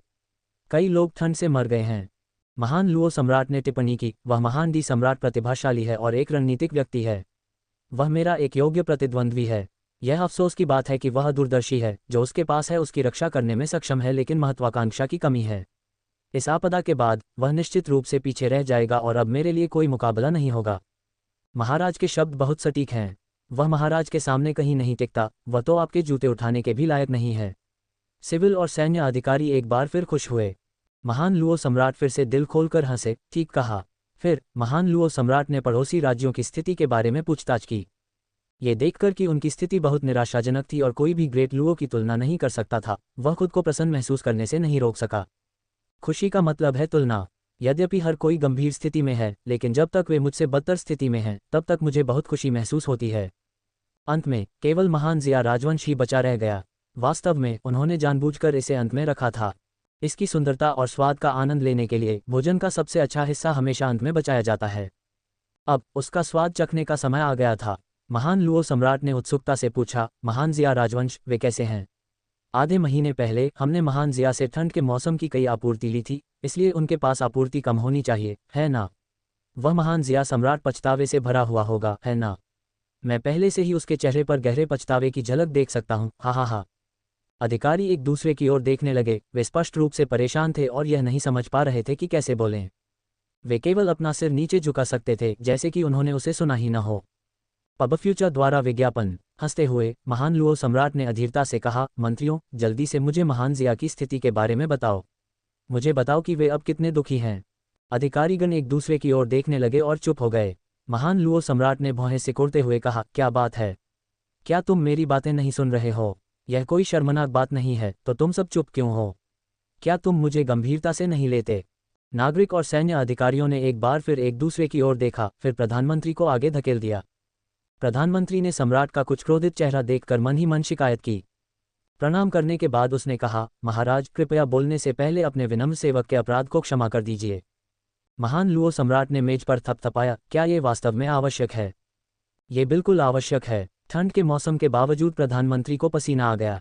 महान लुओ सम्राट ने अधीरता से अपना हाथ हिलाया, ठीक है, मैं तुम्हें किसी भी गलती के लिए माफ कर दूंगा।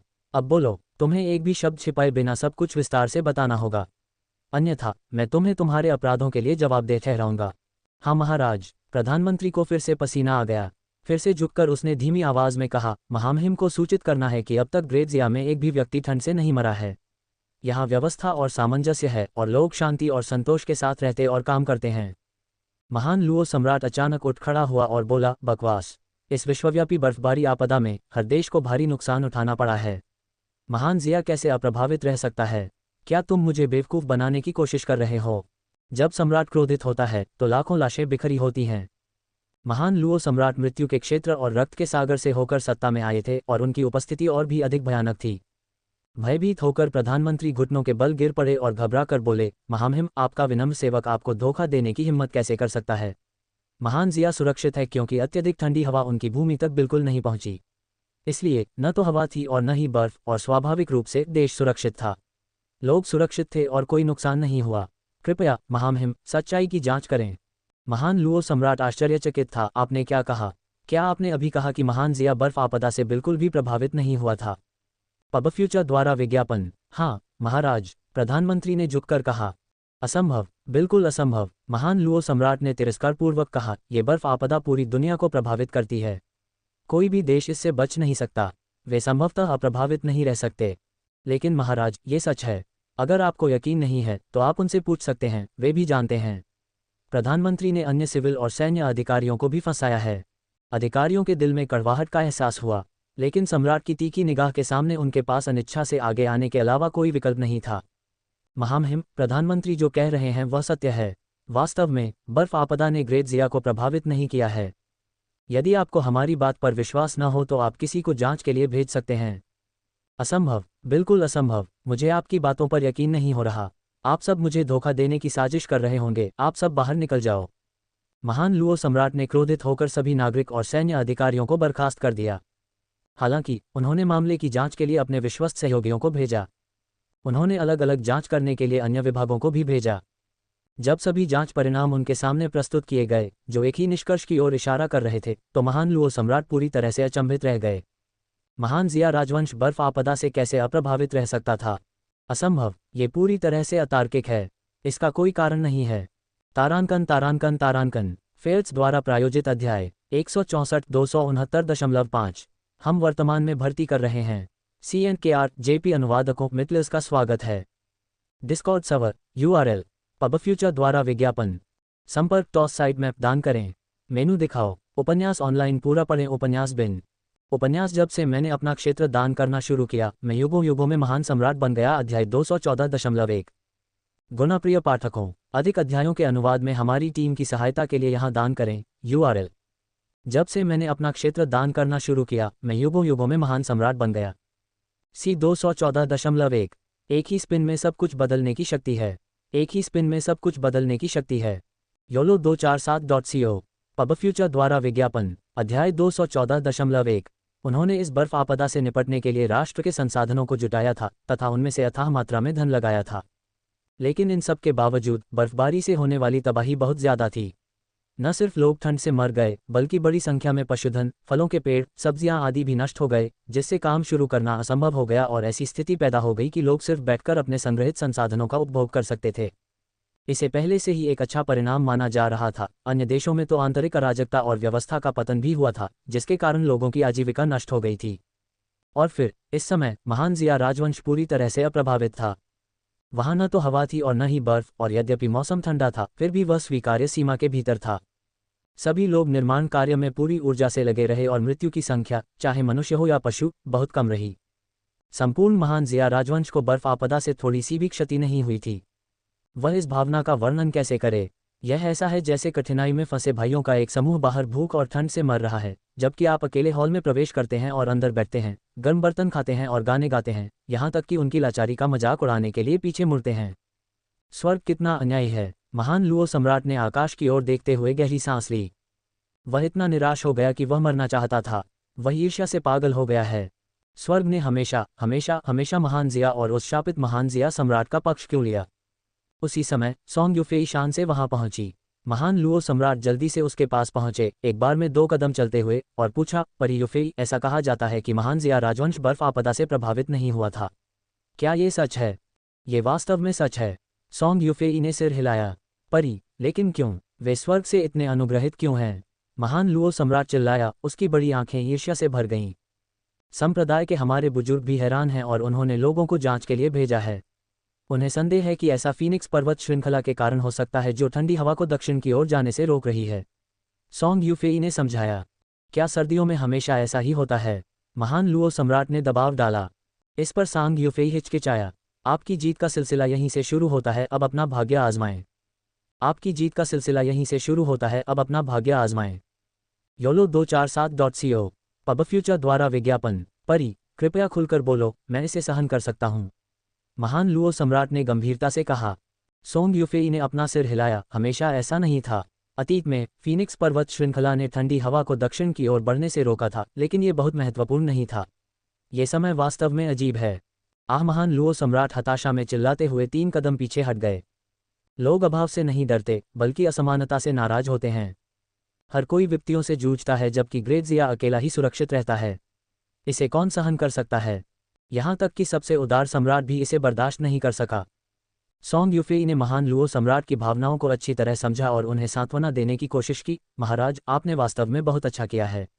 कई देशों में आपका नुकसान सबसे कम है। एक बार जब आप इसे स्वीकार कर लेंगे तो सब ठीक हो जाएगा। अपनी ठंडी छाती को पकड़ते हुए महान लुओ सम्राट ने कड़वाहट से कहा, परी, आपके सांत्वना भरे शब्दों के लिए धन्यवाद, लेकिन इसे इतनी आसानी से कैसे स्वीकार किया जा सकता है? उसे उम्मीद थी कि वह मोड़ पर उससे आगे निकल जाएगा, लेकिन वह आदमी इतनी तेज गति से गाड़ी चला रहा था जैसे कि वह हाईवे पर हो। वह कैसे उससे आगे निकल सकता था। इस प्राकृतिक आपदा के बाद उनके बीच की खाई निश्चित रूप से और भी अधिक बढ़ जाएगी। हर बार जब वह इस बारे में सोचता था तो उसे सचमुच घुटन महसूस होती थी। अत्यंत थके हुए महान लुओ सम्राट ने अपना हाथ हिलाया और कहा, परी यूफेई, मैं अच्छा महसूस नहीं कर रहा हूं और आराम करने के लिए अपने महल में लौट जाऊंगा। मुझे नहीं लगता कि मैं यहाँ और अधिक समय तक रह सकता हूँ, कृपया अपनी इच्छानुसार करें। सॉन्ग यूफेई ने उसकी वीरान आकृति को देखा और धीरे से आह भरी। ठंडी हवाएं लगातार चलती रहीं और भारी बर्फबारी जारी रही, लेकिन अत्यधिक ठंड कम होने का कोई संकेत नहीं मिला। कई आम लोग अब जीवित नहीं रह पा रहे थे और वे जीने का कोई रास्ता तलाश रहे थे। महान जिया राजवंश में फीनिक्स किले के रणनीतिक स्थान पर महान जिया के सैनिक कर्तव्यनिष्ठा से अपने पदों पर तैनात थे। तभी एक सैनिक ने दूर से देखा और अचानक चिल्लाया, देखो, यह क्या है? काले बिंदुओं का घना समूह, क्या ये हमला करने आ रही महान फैंग सेना हो सकती है? दूसरे सैनिकों ने उस दिशा में देखा और सचमुच कई आकृतियां तेजी से आती हुई दिखाई दीं। ये सचमुच लोग हैं, बहुत सारे लोग। क्या ये सचमुच महान फैंग हमला करने आ रहा है? ऐसे ठंडे मौसम में कौन लड़ना चाहेगा? लड़ने के लिए क्या है? जल्दी से जनरल को रिपोर्ट करो। सभी सैनिक सतर्क रहें। दुश्मन की स्थिति की रिपोर्ट शीघ्रता से पहुंचा दी गई। सभी सैनिक सतर्क रहें, युद्ध के लिए तैयार रहें। पूर्ण सैन्य अलर्ट, युद्ध के लिए तैयार। संपूर्ण किले में सैनिक धनुष तानकर खड़े हो गए।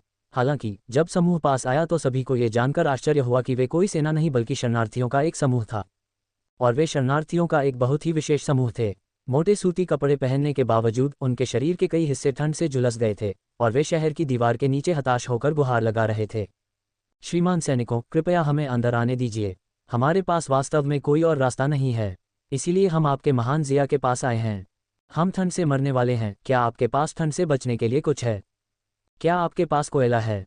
मैं उसका भुगतान कर सकता हूँ। यहाँ के प्रभारी जनरल वांग जिनहाई थे। उसने नीचे शरणार्थियों को देखा और कुछ देर सोचने के बाद कहा, महामहिम ने आदेश दिया है कि चाहे वे कहीं से भी आएं, सभी आम लोगों को अंदर ले जाया जाएगा। इसलिए उन्हें अंदर आने दो, लेकिन उन्हें एक एक करके चेक किया जाना चाहिए और अगर कोई समस्या नहीं है तभी अंदर जाने दिया जाना चाहिए। शहर की दीवार के नीचे शरणार्थियों ने खुशी मनाई। धन्यवाद जनरल। इस प्रकार शहर के द्वार खुल गए और शरणार्थी पंक्तिबद्ध होकर व्यवस्थित ढंग से प्रवेश करने लगे। फिर ग्रेट जिया के सैनिकों द्वारा उनका निरीक्षण किया गया। ग्रेट जिया के सैनिक भारी कपड़े पहने और ठंड से कांपते हुए समूह को देखकर कहे बिना नहीं रह सके, क्या ये वास्तव में इतनी ठंड है? ये प्रश्न ग्रेट फैंग के लोगों की कठिनाइयों को छूता हुआ प्रतीत हुआ, जिन्होंने शिकायत करना शुरू कर दिया। बेशक ये ठंडा है, आप सैनिकों को पता नहीं होगा। हम ग्रेट फैंग में लगभग ठंड से मर रहे थे। 100 का दांव लगाएं और पूरे प्लेटफॉर्म पर 400 पाएं। 10% साप्ताहिक कैशबैक पाएं। 100 का दांव लगाएं और पूरे प्लेटफॉर्म पर 400 पाएं। 10% साप्ताहिक कैशबैक पाएं। YOLO247.co। पब फ्यूचर द्वारा विज्ञापन। हवा जोर से चल रही थी, भारी बर्फबारी हो रही थी और अगर आप रजाई की 3 परतों और कोयले की आग के साथ अंदर रहते तो भी आपको ठंड का एहसास होता। मेरे पड़ोस में कुछ बूढ़े लोग ऐसे ही ठंड से मर गए। कई बच्चे और वयस्क भी बच नहीं सके और ठंड से मर गए। अंत में वहां दंगा हो गया और बहुत से लोगों ने एक दूसरे के खाने पीने और गर्म रहने के सामान लूट लिए। हमारे पास यहाँ भागने के अलावा कोई और विकल्प नहीं था। शुक्र है कि ग्रेट जिया दयालु है, अन्यथा हमारे पास मौत के अलावा कोई रास्ता नहीं होता। सचमुच ग्रेट जिया के सैनिकों ने एक दूसरे को देखा। क्या उन्होंने जो सर्दी का अनुभव किया वह अलग था? इस बार सर्दी तो ठंडी थी, लेकिन पिछले सालों के मुकाबले थोड़ी गर्म भी थी। हवा या बर्फ नहीं थी और हवा भी सूखी नहीं थी। आमतौर पर सिर्फ एक सूती वस्त्र पहनना ही पर्याप्त होता था। वे कल्पना भी नहीं कर सकते थे कि 3 सूती वस्त्र पहने इन लोगों को शीतदंश कैसे हो सकता है। क्या वे वास्तव में एक ही सर्दी में रह रहे थे? अब महान जिया साम्राज्य की भूमि पर पहुंचकर शरणार्थियों के समूह को धीरे धीरे गर्मजोशी महसूस होने लगी। एक सूती कपड़ा उतारने के बाद भी उन्हें गर्मी महसूस हुई, तो उन्होंने एक और हटा दिया। कुछ देर बाद भी उन्हें घुटन और गर्मी महसूस हुई। जब उन्हें केवल एक सूती वस्त्र पहनना पड़ा तभी उन्हें सहजता महसूस होने लगी। महान जिया बहुत गर्म है। जी हाँ, ग्रेट फैंग में मुझे 3 सूती कपड़ों के साथ भी ठंड महसूस होती थी, लेकिन यहाँ तो एक ही कपड़े के साथ मुझे गर्मी महसूस होती है। मुझे भी ऐसा ही लगता है। मेरे कान अब ज़्यादा आरामदायक हो गए हैं। हाँ, हम सचमुच सही जगह पर आए हैं। हर कोई खुशी से चमक रहा था। तारांकन तारांकन तारांकन फेल्स द्वारा प्रायोजित अध्याय 165 269.5। हम वर्तमान में भर्ती कर रहे हैं। CNKR JP अनुवादकों मितलिस का स्वागत है। Discord server URL Get 400% welcome bonus. Join now and get 10% cashback. Get 400% welcome bonus. Join now and get 10% cashback. YOLO247.co। Pub future द्वारा विज्ञापन। संपर्क टॉस साइट मैप दान करें। मेनू दिखाओ। उपन्यास ऑनलाइन पूरा पढ़ें। उपन्यास बिन। उपन्यास जब से मैंने अपना क्षेत्र दान करना शुरू किया, मैं युगों युगों में महान सम्राट बन गया। अध्याय 214.2। गुना प्रिय पाठकों, अधिक अध्यायों के अनुवाद में हमारी टीम की सहायता के लिए यहाँ दान करें। URL। जब से मैंने अपना क्षेत्र दान करना शुरू किया, मैं युगों युगों में महान सम्राट बन गया। C 214.2 ads by pub future. अध्याय 214.2। इस समय एक महान जिया जनरल ने आकर कहा, अगर आपके पास जाने के लिए कोई जगह नहीं है तो वहां चले जाएं। शरणार्थियों को लेने के लिए एक रोजगार कार्यालय है। एक बार जब आप पंजीकृत हो जाते हैं तो आपको काम पर रखा जाएगा। शरणार्थी अचंभित थे, सर्दी के मौसम में काम? महान जिया जनरल ने जवाब दिया, काम क्यों नहीं करते? क्या तुम यहाँ मुफ्त में रहने की उम्मीद करते हो? श्रीमान जनरल, हमारा यह मतलब नहीं था, एक बुजुर्ग शरणार्थी ने व्यंग्यात्मक मुस्कान के साथ कहा। हम तो बस यही कह रहे थे कि देखो सब कुछ कितना ठंडा और जम गया है, हम कैसे काम कर सकते हैं? एक लापरवाही और हम जमकर मर सकते हैं। हाँ सर, अगर हमें काम करना भी पड़े तो उचित शर्तों पर विचार किया जाना चाहिए। हम काम करने को तैयार हैं, लेकिन मौसम इसकी इजाज़त नहीं देगा। अपग्रेड जिया जनरल की बारी थी अचंभित होने की। आपको किसने बताया कि यहाँ बहुत ठंड है? सर्दियों की शुरुआत से लेकर अब तक ग्रेट जिया में एक भी बर्फबारी नहीं हुई है और हवा भी बहुत कम चलती है। यहाँ बिल्कुल भी ठंड नहीं है। शरणार्थी एक बार फिर अचंभित रह गए। क्या बिल्कुल भी बर्फ नहीं? शायद ही कोई हवा हो। मौसम ठंडा नहीं है। आप देखिए, महान फैंग राजवंश में बर्फ कई दिनों तक गिरती रही थी और अभी तक रुकी नहीं थी। ग्रेट फैंग में हवा बहुत तेज थी, जिससे लोगों की हड्डियां तक ठिठुर रही थीं। जहां तक मौसम की बात है तो यह इतना ठंडा था कि किसी की भी मौत हो सकती थी। ग्रेट जिया में यह इतना अलग कैसे हो सकता है? भ्रमित भीड़ को देखकर महान जिया जनरल ने अधीरता से अपना हाथ हिलाया। समय आने पर आपको स्थिति समझ में आ जाएगी। मुझे दूसरे काम निपटाने हैं और मैं अब आपके साथ नहीं रह सकता। फिर शरणार्थियों के समूह ने आसपास पूछताछ शुरू की और पाया कि ग्रेट जिया बिल्कुल वैसा ही था जैसा वर्णन किया गया था। Ads by pub future. सर्दियों के आगमन के बाद से कोई बर्फबारी नहीं हुई थी और कोई महत्वपूर्ण हवा भी नहीं चल रही थी, और हालांकि मौसम ठंडा था लेकिन सहनीय था, शरद ऋतु के तापमान के समान। उनके महान फैंग की तुलना में ये स्वर्ग और पृथ्वी की तुलना करने जैसा था। इस वजह से ग्रेट जिया ने उत्पादन बंद नहीं किया और बड़े पैमाने पर काम करना जारी रखा। शरणार्थी उत्साहित हो गए। हल्की सर्दी बहुत अच्छी थी। हल्की सर्दी का मतलब था कि वे ठंड से नहीं मरेंगे। काम करना बहुत बढ़िया था। काम मिलने का मतलब था कि वे पैसा कमा सकते थे और अपने संसाधनों को भी बर्बाद नहीं कर सकते थे। इसलिए वे सभी बड़े उत्साह के साथ पंजीकृत हुए और भीड़ के साथ मिलकर भूमि पुनः प्राप्त करने का काम शुरू कर दिया। व्हाइट टाइगर किले के लिए भी यही सच था। यद्यपि महान लुओ राजवंश ने ठंड के लिए तैयारी कर ली थी, लेकिन नीचे बहुत सारे आम लोग थे और यह अपरिहार्य था कि कुछ को अनदेखा कर दिया जाएगा। इसलिए जो लोग अपना गुजारा नहीं कर पाते थे, वे सर्दी से बचने के लिए व्हाइट टाइगर किले से होते हुए ग्रेट जिया की ओर चले जाते थे। फिर उन्हें यह देखकर आश्चर्य हुआ कि ग्रेट जिया पर बर्फ और हिमपात का कोई प्रभाव नहीं पड़ा था, इसलिए उन्होंने वहीं रहने का निर्णय लिया। कुछ दिनों बाद उत्तर से अत्यंत ठंडी हवा का एक और झोंका आया। परिणामस्वरूप मौसम और भी अधिक ठंडा हो गया, मानो वह दीवारों को भेद सकता हो। न केवल आसमान से बर्फ गिरने लगी, बल्कि ओले भी गिरने लगे। मुर्गी के अंडों के आकार के ओले गिरने से कई घर नष्ट हो गए तथा कई लोगों की मौत भी हो गई। बर्फ आपदा अपने सबसे गंभीर बिंदु पर पहुंच गई थी। ठीक इसी समय महान लुओ सम्राट अपने महल में एक मोटा फर कोट पहने हुए स्टोव के सामने खुद को गर्म कर रहे थे। Ads by pub future. इसके बावजूद वह अभी भी पत्ते की तरह काम रहा था और बीच बीच में छींक भी ले रहा था। यह मौसम जानलेवा है, आशा है ये जल्द ही खत्म हो जाएगा। उसने गर्म हवा का एक झोंका छोड़ा, अपने हाथों को आपस में रगड़ा और फिर उन्हें भूनने के लिए कोयले के चूल्हे पर रख दिया। अंततः उसे थोड़ी गर्मी महसूस हुई। उस समय अधिकारियों का एक समूह ठंड से कांपते हुए ठंड के मौसम के संबंध में देश की स्थिति पर रिपोर्ट करने के लिए आया। रिपोर्ट सुनने के बाद महान लुओ सम्राट को बहुत भारी मन महसूस हुआ।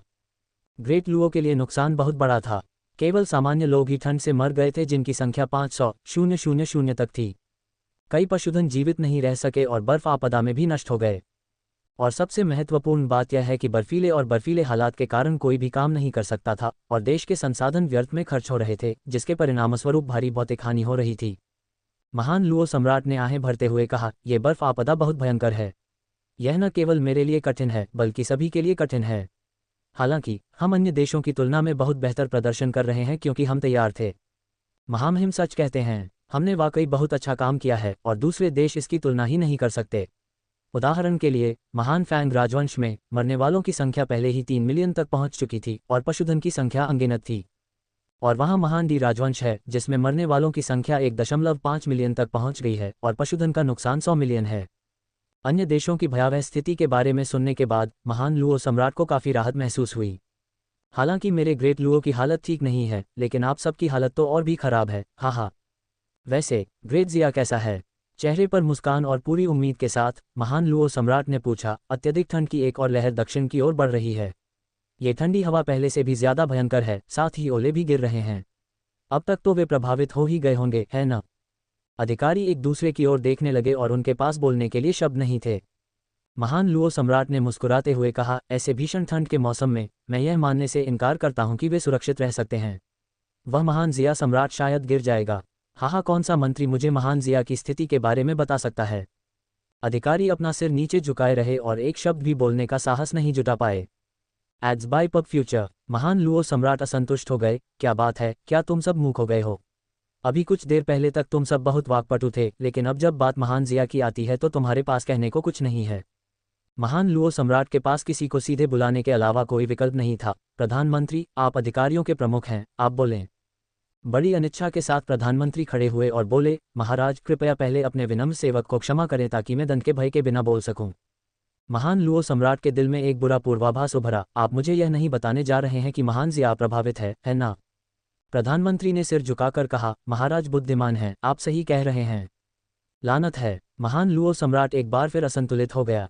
हे भगवान, ये तो बहुत ज्यादा है। मैं यहाँ एक भिखारी की तरह ठंड से ठिठुर रहा हूँ और तुम मुझे बता रहे हो कि वे अभी भी अप्रभावित हैं। क्या इस दुनिया में न्याय नहीं है? क्या अब कोई कानून नहीं है? प्रधानमंत्री जी, क्या आप सच कह रहे हैं? जानबूझकर मुझे धोखा नहीं दे रहे हैं? महान लुओ सम्राट ने आखिरी उम्मीद के साथ पूछा। प्रधानमंत्री ने व्यंग्यात्मक मुस्कान के साथ उत्तर दिया, महाराज आप इस राष्ट्र के शासक हैं। हम आपको धोखा देने का साहस कैसे कर सकते हैं? ग्रेट जिया पर वास्तव में बर्फबारी का कोई असर नहीं हुआ है। वहां न तो बर्फबारी हुई है, न हवा चली है, और वे अपना निर्माण कार्य जारी रखते हैं। महान लुओ सम्राट का चेहरा ईर्ष्या से विकृत हो गया। ग्रेट लुओ की ठंडी और जमी हुई भूमि के कारण काम करना असंभव हो गया, जिससे उनके पास अपने संसाधनों को समाप्त करने के अलावा कोई विकल्प नहीं बचा। बर्फ आपदा के बाद राष्ट्रीय शक्ति निश्चित रूप से बहुत कम हो जाएगी।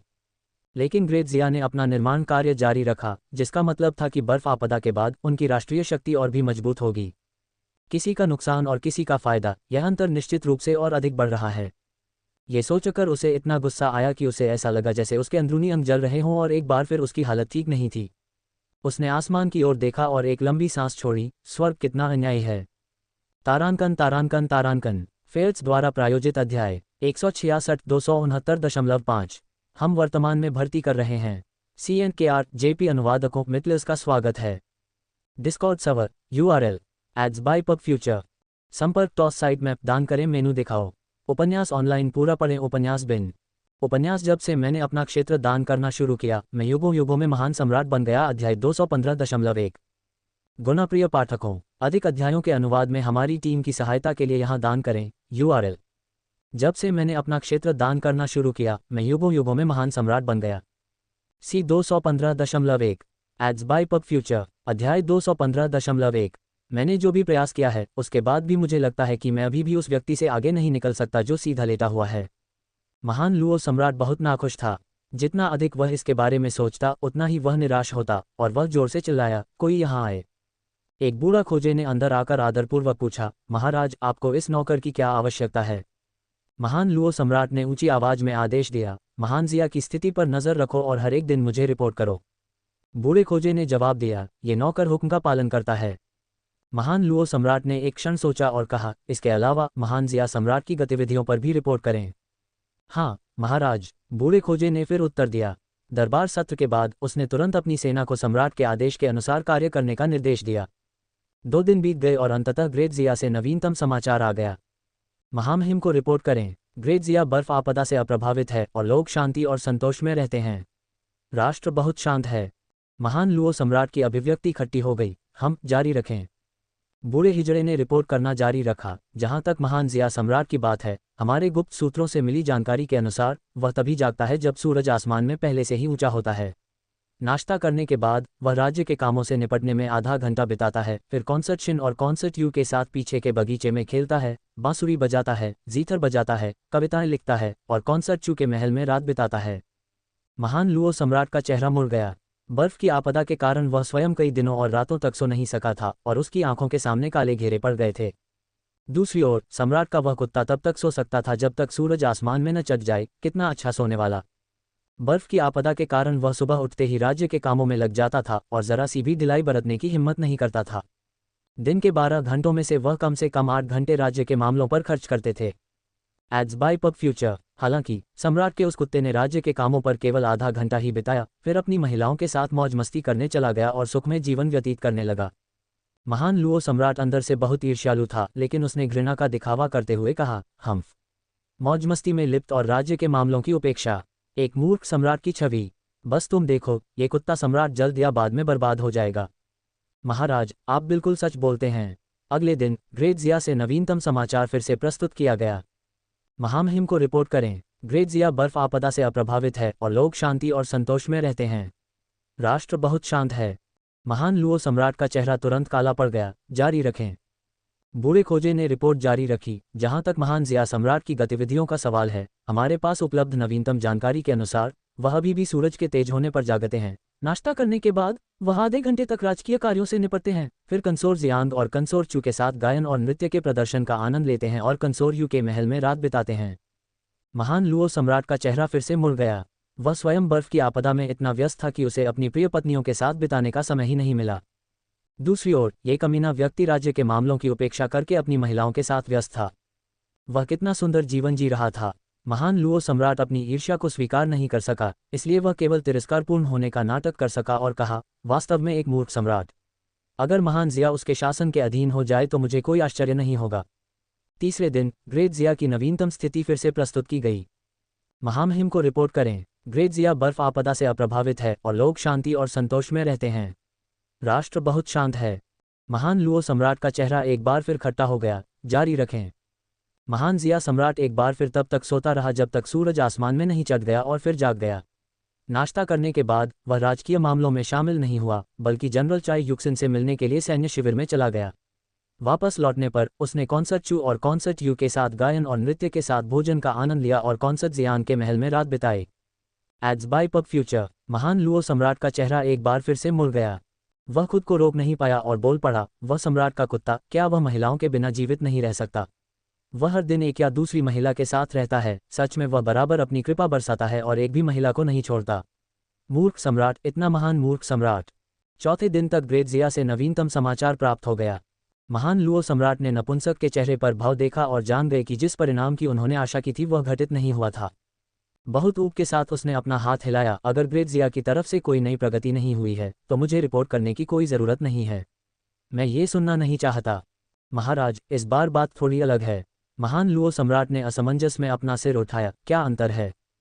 खोजे ने तुरंत बताया। महान जिया सम्राट सुबह जल्दी उठे, नाश्ता किया और फिर अपनी सभी प्रिय पत्नियों को महल से बाहर ले गए। वे महान जिया की झीलों और पहाड़ों का दौरा करने के लिए एक खजाने के जहाज पर सवार हुए और रात में वे खजाने के जहाज पर रात भर रुके। ऐसा कहा जाता है कि पत्नी जियांग ने उस रात उनकी सेवा की थी। महान लुओ सम्राट का चेहरा फिर से मुड़ गया। ये किस प्रकार भिन्न था? ये बिल्कुल वैसा ही था, बस एक अलग जगह पर मौज मस्ती हो रही थी। कमीने। इस समय लिन बेईफान वास्तव में आनंद में लिप्त था। देश स्थिर था, देश में शांति थी, लोग संतुष्ट होकर रह रहे थे और काम कर रहे थे। वास्तव में उसे चिंता करने की कोई बात नहीं थी। इसलिए वह केवल इन महिलाओं के साथ रहने, अपने वंश को आगे बढ़ाने और आगे बढ़ाने के प्रयास में ही अपना ध्यान लगा सकता था, जिसे राज्य के मामलों के लिए मेहनत करना भी माना जा सकता था। गुप्त रूप से वह आकाश में कुछ नमी भेजने में व्यस्त थे, जिससे तेज हवाएं उसे ग्रेट लुओ की ओर उड़ा सके ताकि राष्ट्रीय प्रतिरोध में लगे पड़ोसी राष्ट्र का मनोबल बढ़ाया जा सके। Ads by pub future. महान लुओ सम्राट अंडरस्को। एक महीने से अधिक समय तक तेज हवा और भारी बर्फबारी चलती रही और अंततः धीमी पड़ने लगी। धीरे धीरे तापमान बढ़ने लगा और बर्फ पिघलने लगी। इसका मतलब यह था कि महीने भर से चल रही बर्फ की आपदा अंततः समाप्त होने वाली थी। यह एक ऐसी आपदा थी जिसने पूरे विश्व को प्रभावित किया, जिसमें कई आम लोग चुपचाप मर गए और हर घर में शोक छा गया।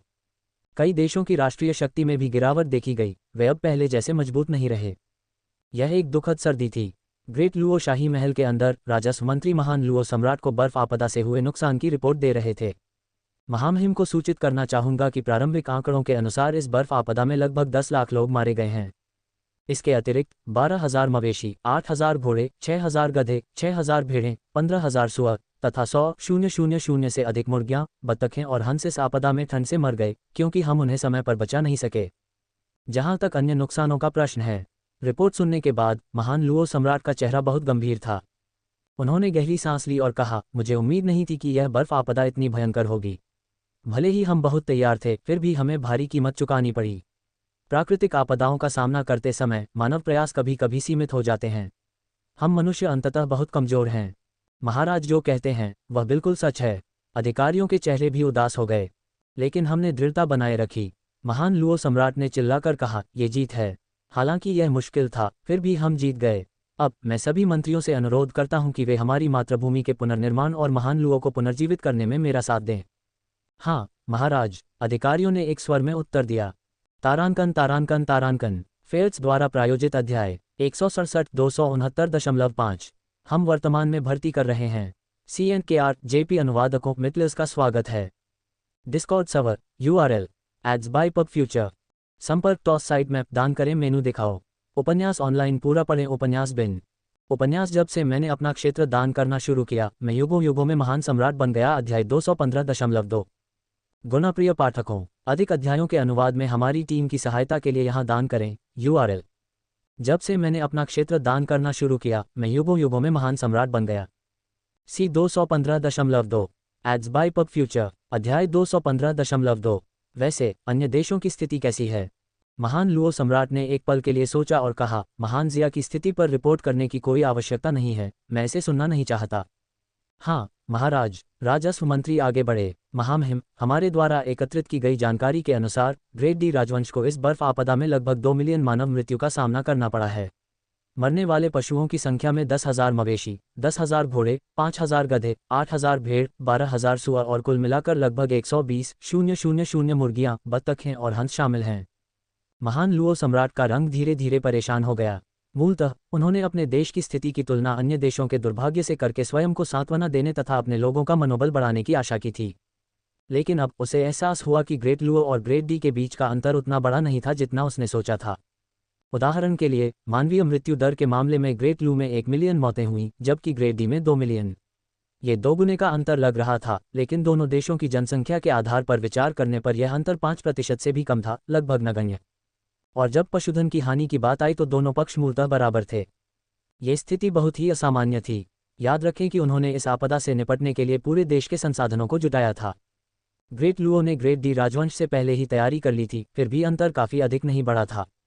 महान लुओ सम्राट ने अपनी नाक के पुल को चुटकी से दबाया और मेज पर दस्तक दी। क्या ये आंकड़े सही हैं? क्या इनमें कोई विसंगति हो सकती है? राजस्व मंत्री ने तुरंत रिपोर्ट दी। महाराज को सूचित करें, ये डेटा हमारे अंदरूनी सूत्रों से प्राप्त किया गया है और ग्रेट डी के क्षेत्र के जासूसों द्वारा इसकी पुष्टि की गई है। जानकारी संभवतः सटीक और विश्वसनीय है। महान लुओ सम्राट निराश हो गया। तमाम तैयारियों और बलिदानों के बावजूद वे अभी भी ग्रेट डी से आगे निकलने में कामयाब नहीं हो पाए थे। Ads by pub future. वह केवल ये सोचकर खुद को सांत्वना दे सकता था, महान डी राजवंश एक स्थापित राजवंश है जिसके पास गहन विरासत और ताकत है, इसलिए यह समझा जा सकता है कि ऐसी स्थिति में उनका ऐसा हाल होगा। महान फैंग राजवंश के बारे में क्या ख्याल है? उनका नुकसान बहुत गंभीर रहा होगा, है न? महान लुओ सम्राट ने पूछा। महामहिम को सूचित करें, हमें प्राप्त जानकारी के अनुसार इस बर्फ आपदा में महान फैंग राजवंश को लगभग 4 मिलियन मानव मृत्यु का सामना करना पड़ा है। मरने वाले पशुओं की संख्या में 15,000 मवेशी, 12,000 घोड़े, 6,000 गधे, 10,000 भेड़, 15,000 सूअर और कुल मिलाकर लगभग 150,000 मुर्गियां, बत्तखें और हंस शामिल हैं। महान लुओ सम्राट एक बार फिर निराश हो गया। उन्होंने पाया कि अधिक संख्या में मानव मृत्यु के अलावा महान फैंग राजवंश को हुई अन्य हानियां महान लुओ की हानियों से अधिक नहीं थीं। ये ध्यान रखना महत्वपूर्ण है कि महान फैंग राजवंश को अब शायद ही एक राजवंश माना जा सकता है। उनकी राष्ट्रीय शक्ति में भारी गिरावट आ चुकी थी तथा उनके पास अपने पशुधन और संपत्ति की रक्षा करने के लिए भी पर्याप्त शक्ति और संसाधन नहीं थे। फिर भी उनका नुकसान लगभग ग्रेट लुओ के समान ही था। जहां तक मानव मृत्यु की अधिक संख्या का सवाल है, ये वास्तव में ग्रेट फैंग के लिए एक वरदान साबित हो सकता है। 2 बार लूटे जाने के बाद उनके पास शायद ही कोई भोजन बचा हो। कम लोगों को खिलाने के कारण इससे सामाजिक तनाव कुछ हद तक कम हो सकता है। क्या ये डेटा सही है? मुझे इस पर विश्वास करना मुश्किल लगता है, महान लुओ सम्राट ने गंभीरता से कहा। महामहिम को सूचित करें, डेटा सटीक और विश्वसनीय है। आपके विनम्र सेवक ने आपको थोड़ा भी धोखा नहीं दिया है, राजस्व मंत्री ने आश्वासन दिया। महान लुओ सम्राट और भी अधिक निराश हो गए। ठीक है, अपनी रिपोर्ट जारी रखें। राजस्व मंत्री ने अन्य देशों की स्थिति की भी रिपोर्ट दी। आश्चर्य की बात यह है कि इन देशों को हुए नुकसान ग्रेट लुओ के नुकसान से बहुत अलग नहीं थे। चाहे कम हो या ज़्यादा, अंतर मामूली था, लगभग एक ही स्तर पर। इस प्रकार महान लुओ सम्राट बहुत निराश थे। क्यों? उनका नुकसान इतना कम क्यों है? मैंने पूरे देश को इस आपदा से लड़ने के लिए जुटाया है, जबकि वे तैयार नहीं थे। उनका नुकसान लगभग हमारे जितना ही है। ये बहुत अनुचित है, इसमें कोई तर्क नहीं है। ये ध्यान दिया जाना चाहिए कि इस बर्फ आपदा से निपटने के लिए उसे लिन बेईफान द्वारा मार दिया गया था, जिससे वह लगभग आंसू में आ गया था। यदि नुकसान के इस हिस्से को ध्यान में रखा जाए तो ग्रेट लुओ का नुकसान अन्य देशों के समान ही होगा। Ads by pub future. दूसरे शब्दों में कहें तो इन दिनों में उसके सारे प्रयास व्यर्थ हो गए। ग्रेट जिया से आगे निकल जाना एक बात थी, क्योंकि वे बर्फ आपदा से अप्रभावित थे। लेकिन अन्य देश भी ऐसा क्यों कर पाए? बर्फ आपदा से उन्हें भी नुकसान उठाना पड़ा था और वे उससे भी कम तैयार थे, तो फिर उनका नुकसान लगभग समान क्यों था? वह जो इतना बुद्धिमान, वीर, दूरदर्शी, संत है और जिसकी आकांक्षाएं ऋषि शासकों से भी बढ़कर हैं, वह इसे कैसे सहन कर सकता है? महाराज, ये सच है। आपका विनम्र सेवक आपको धोखा देने की हिम्मत नहीं कर सकता। राजस्व मंत्री ने मन ही मन विलाप किया। महान लुओ सम्राट क्रोधित हो गए। ये आंकड़े गलत होने चाहिए, मुझे विश्वास नहीं होता। फिर से जांच करें और अगर अभी भी गलतियां हैं तो मैं आपका सिर काट दूंगा। हाँ हाँ महाराज। राजस्व मंत्री घबराकर भाग गया। फिर भी आश्वस्त न होते हुए महान लुओ सम्राट ने अन्य विभागों और अपने विश्वसनीय अनुयायियों को पुनः जांच करने का आदेश दिया। कई दिन बीत गए और जब सारा डेटा वापस आ गया तो महान लुओ सम्राट ने एक बार फिर अपना धैर्य खो दिया, क्योंकि नया डेटा पिछली रिपोर्ट से अलग नहीं था। दूसरे शब्दों में कहें तो पिछले महीने में उनके द्वारा किए गए सभी प्रयास व्यर्थ गए तथा वे अन्य देशों से बहुत आगे नहीं निकल पाए। क्यों? ऐसा क्यों हो रहा है? महान लुओ सम्राट गुस्से से भड़क उठे। उनकी मानसिक स्थिति अत्यंत खराब हो गई थी। उसके मन में समाज से बदला लेने की इच्छा जागी। इस समय सोंग यूफेई शान से तैरती है। डेटा को पकड़े हुए महान लुओ सम्राट ने पूछा, परी, क्या हो रहा है? महान लुओ ने इतना जबरदस्त प्रयास क्यों किया, लेकिन अंत में इतना कम ही हासिल हुआ? परी, क्या तुम मुझे बता सकती हो कि ऐसा क्यों हुआ? Ads by pub future. Song Yufei ने सहानुभूति के साथ उत्तर दिया, महामहिम, हमारे ताओवादी संप्रदाय की जांच के अनुसार ग्रेट लुओ ने इस बर्फ आपदा के दौरान किसी भी अन्य देश की तुलना में अधिक चरम मौसम की स्थिति का सामना किया। ग्रेट लुओ में हवाएं तेज होती हैं, बर्फ भारी होती है और मौसम ठंडा होता है। अगर दूसरे देशों को हर 50 साल में एक बार होने वाली बर्फ आपदा का सामना करना पड़ा, तो ग्रेट लुओ में हमने जो सामना किया है वह एक सदी में एक बार होने वाली बर्फ आपदा के बराबर है। लेकिन क्यों? दूसरों को हर 50 साल में एक बार होने वाली आपदा का सामना क्यों करना पड़ता है, जबकि महान लुओ को एक ऐसी आपदा का सामना करना पड़ता है जो हर सदी में एक बार होती है? स्वर्ग मेरे साथ ऐसा व्यवहार क्यों करता है? महान लुओ सम्राट अपने क्रोध में 3 कदम पीछे हट गए। उबकाई के साथ उसने मुंह भर खून थूक दिया, क्योंकि वह सचमुच बहुत दुखी था। उसे लगा कि इस वर्ष स्वर्ग उसके प्रति द्वेष से भर गया है। सबसे पहले वहां बार बार बवंडर आते थे, जिससे उनके अच्छे खेत और घर नष्ट हो जाते थे। फिर पृथ्वी के ड्रैगन ने पलटी मारी, उसकी 10 लाख की सेना का नाश कर दिया और अनाज के अनगिनत भंडारों को बहा ले गया। और अब सदी में एक बार होने वाली बर्फ आपदा, एक के बाद एक आपदाएं बिना रुके आती रहीं। वह अपनी अंतरात्मा से स्वर्ग पर प्रश्न करना चाहता था, उसने क्या गलत किया था और उसे इस तरह क्यों निशाना बनाया जा रहा था? सोंग यूफेई ने सांत्वना देते हुए कहा, महाराज, वास्तव में आपने बहुत अच्छा किया है। यह एक प्राकृतिक आपदा है, इसलिए इसमें आपकी कोई गलती नहीं है। आप देखिए, अगर आप इसे दूसरे दृष्टिकोण से देखें तो ग्रेट लुओस का नुकसान और भी अधिक गंभीर हो सकता था यदि यह आपके पिछले प्रयासों के कारण न होता। महान लुओ सम्राट ने अपने ठंडे दिल को थामते हुए कमजोरी से कहा, परी, आपके सांत्वना भरे शब्दों के लिए धन्यवाद। अब मैं बहुत बेहतर महसूस कर रहा हूँ। हालांकि मुझे सर्दी लग गई होगी। मेरा ड्रैगन शरीर अस्वस्थ है। मैं आराम करने के लिए महल में वापस जाऊंगा। कृपया अपनी इच्छानुसार करें, परी। बोलने के बाद वह लड़खड़ाते हुए अपने शयन कक्ष की ओर बढ़े।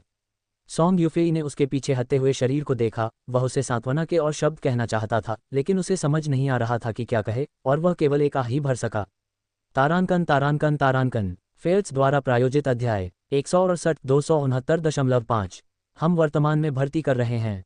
CNKR JP अनुवादकों मितलिस का स्वागत है। Discord server URL ads by pub future. संपर्क टॉस साइट मैप दान करें।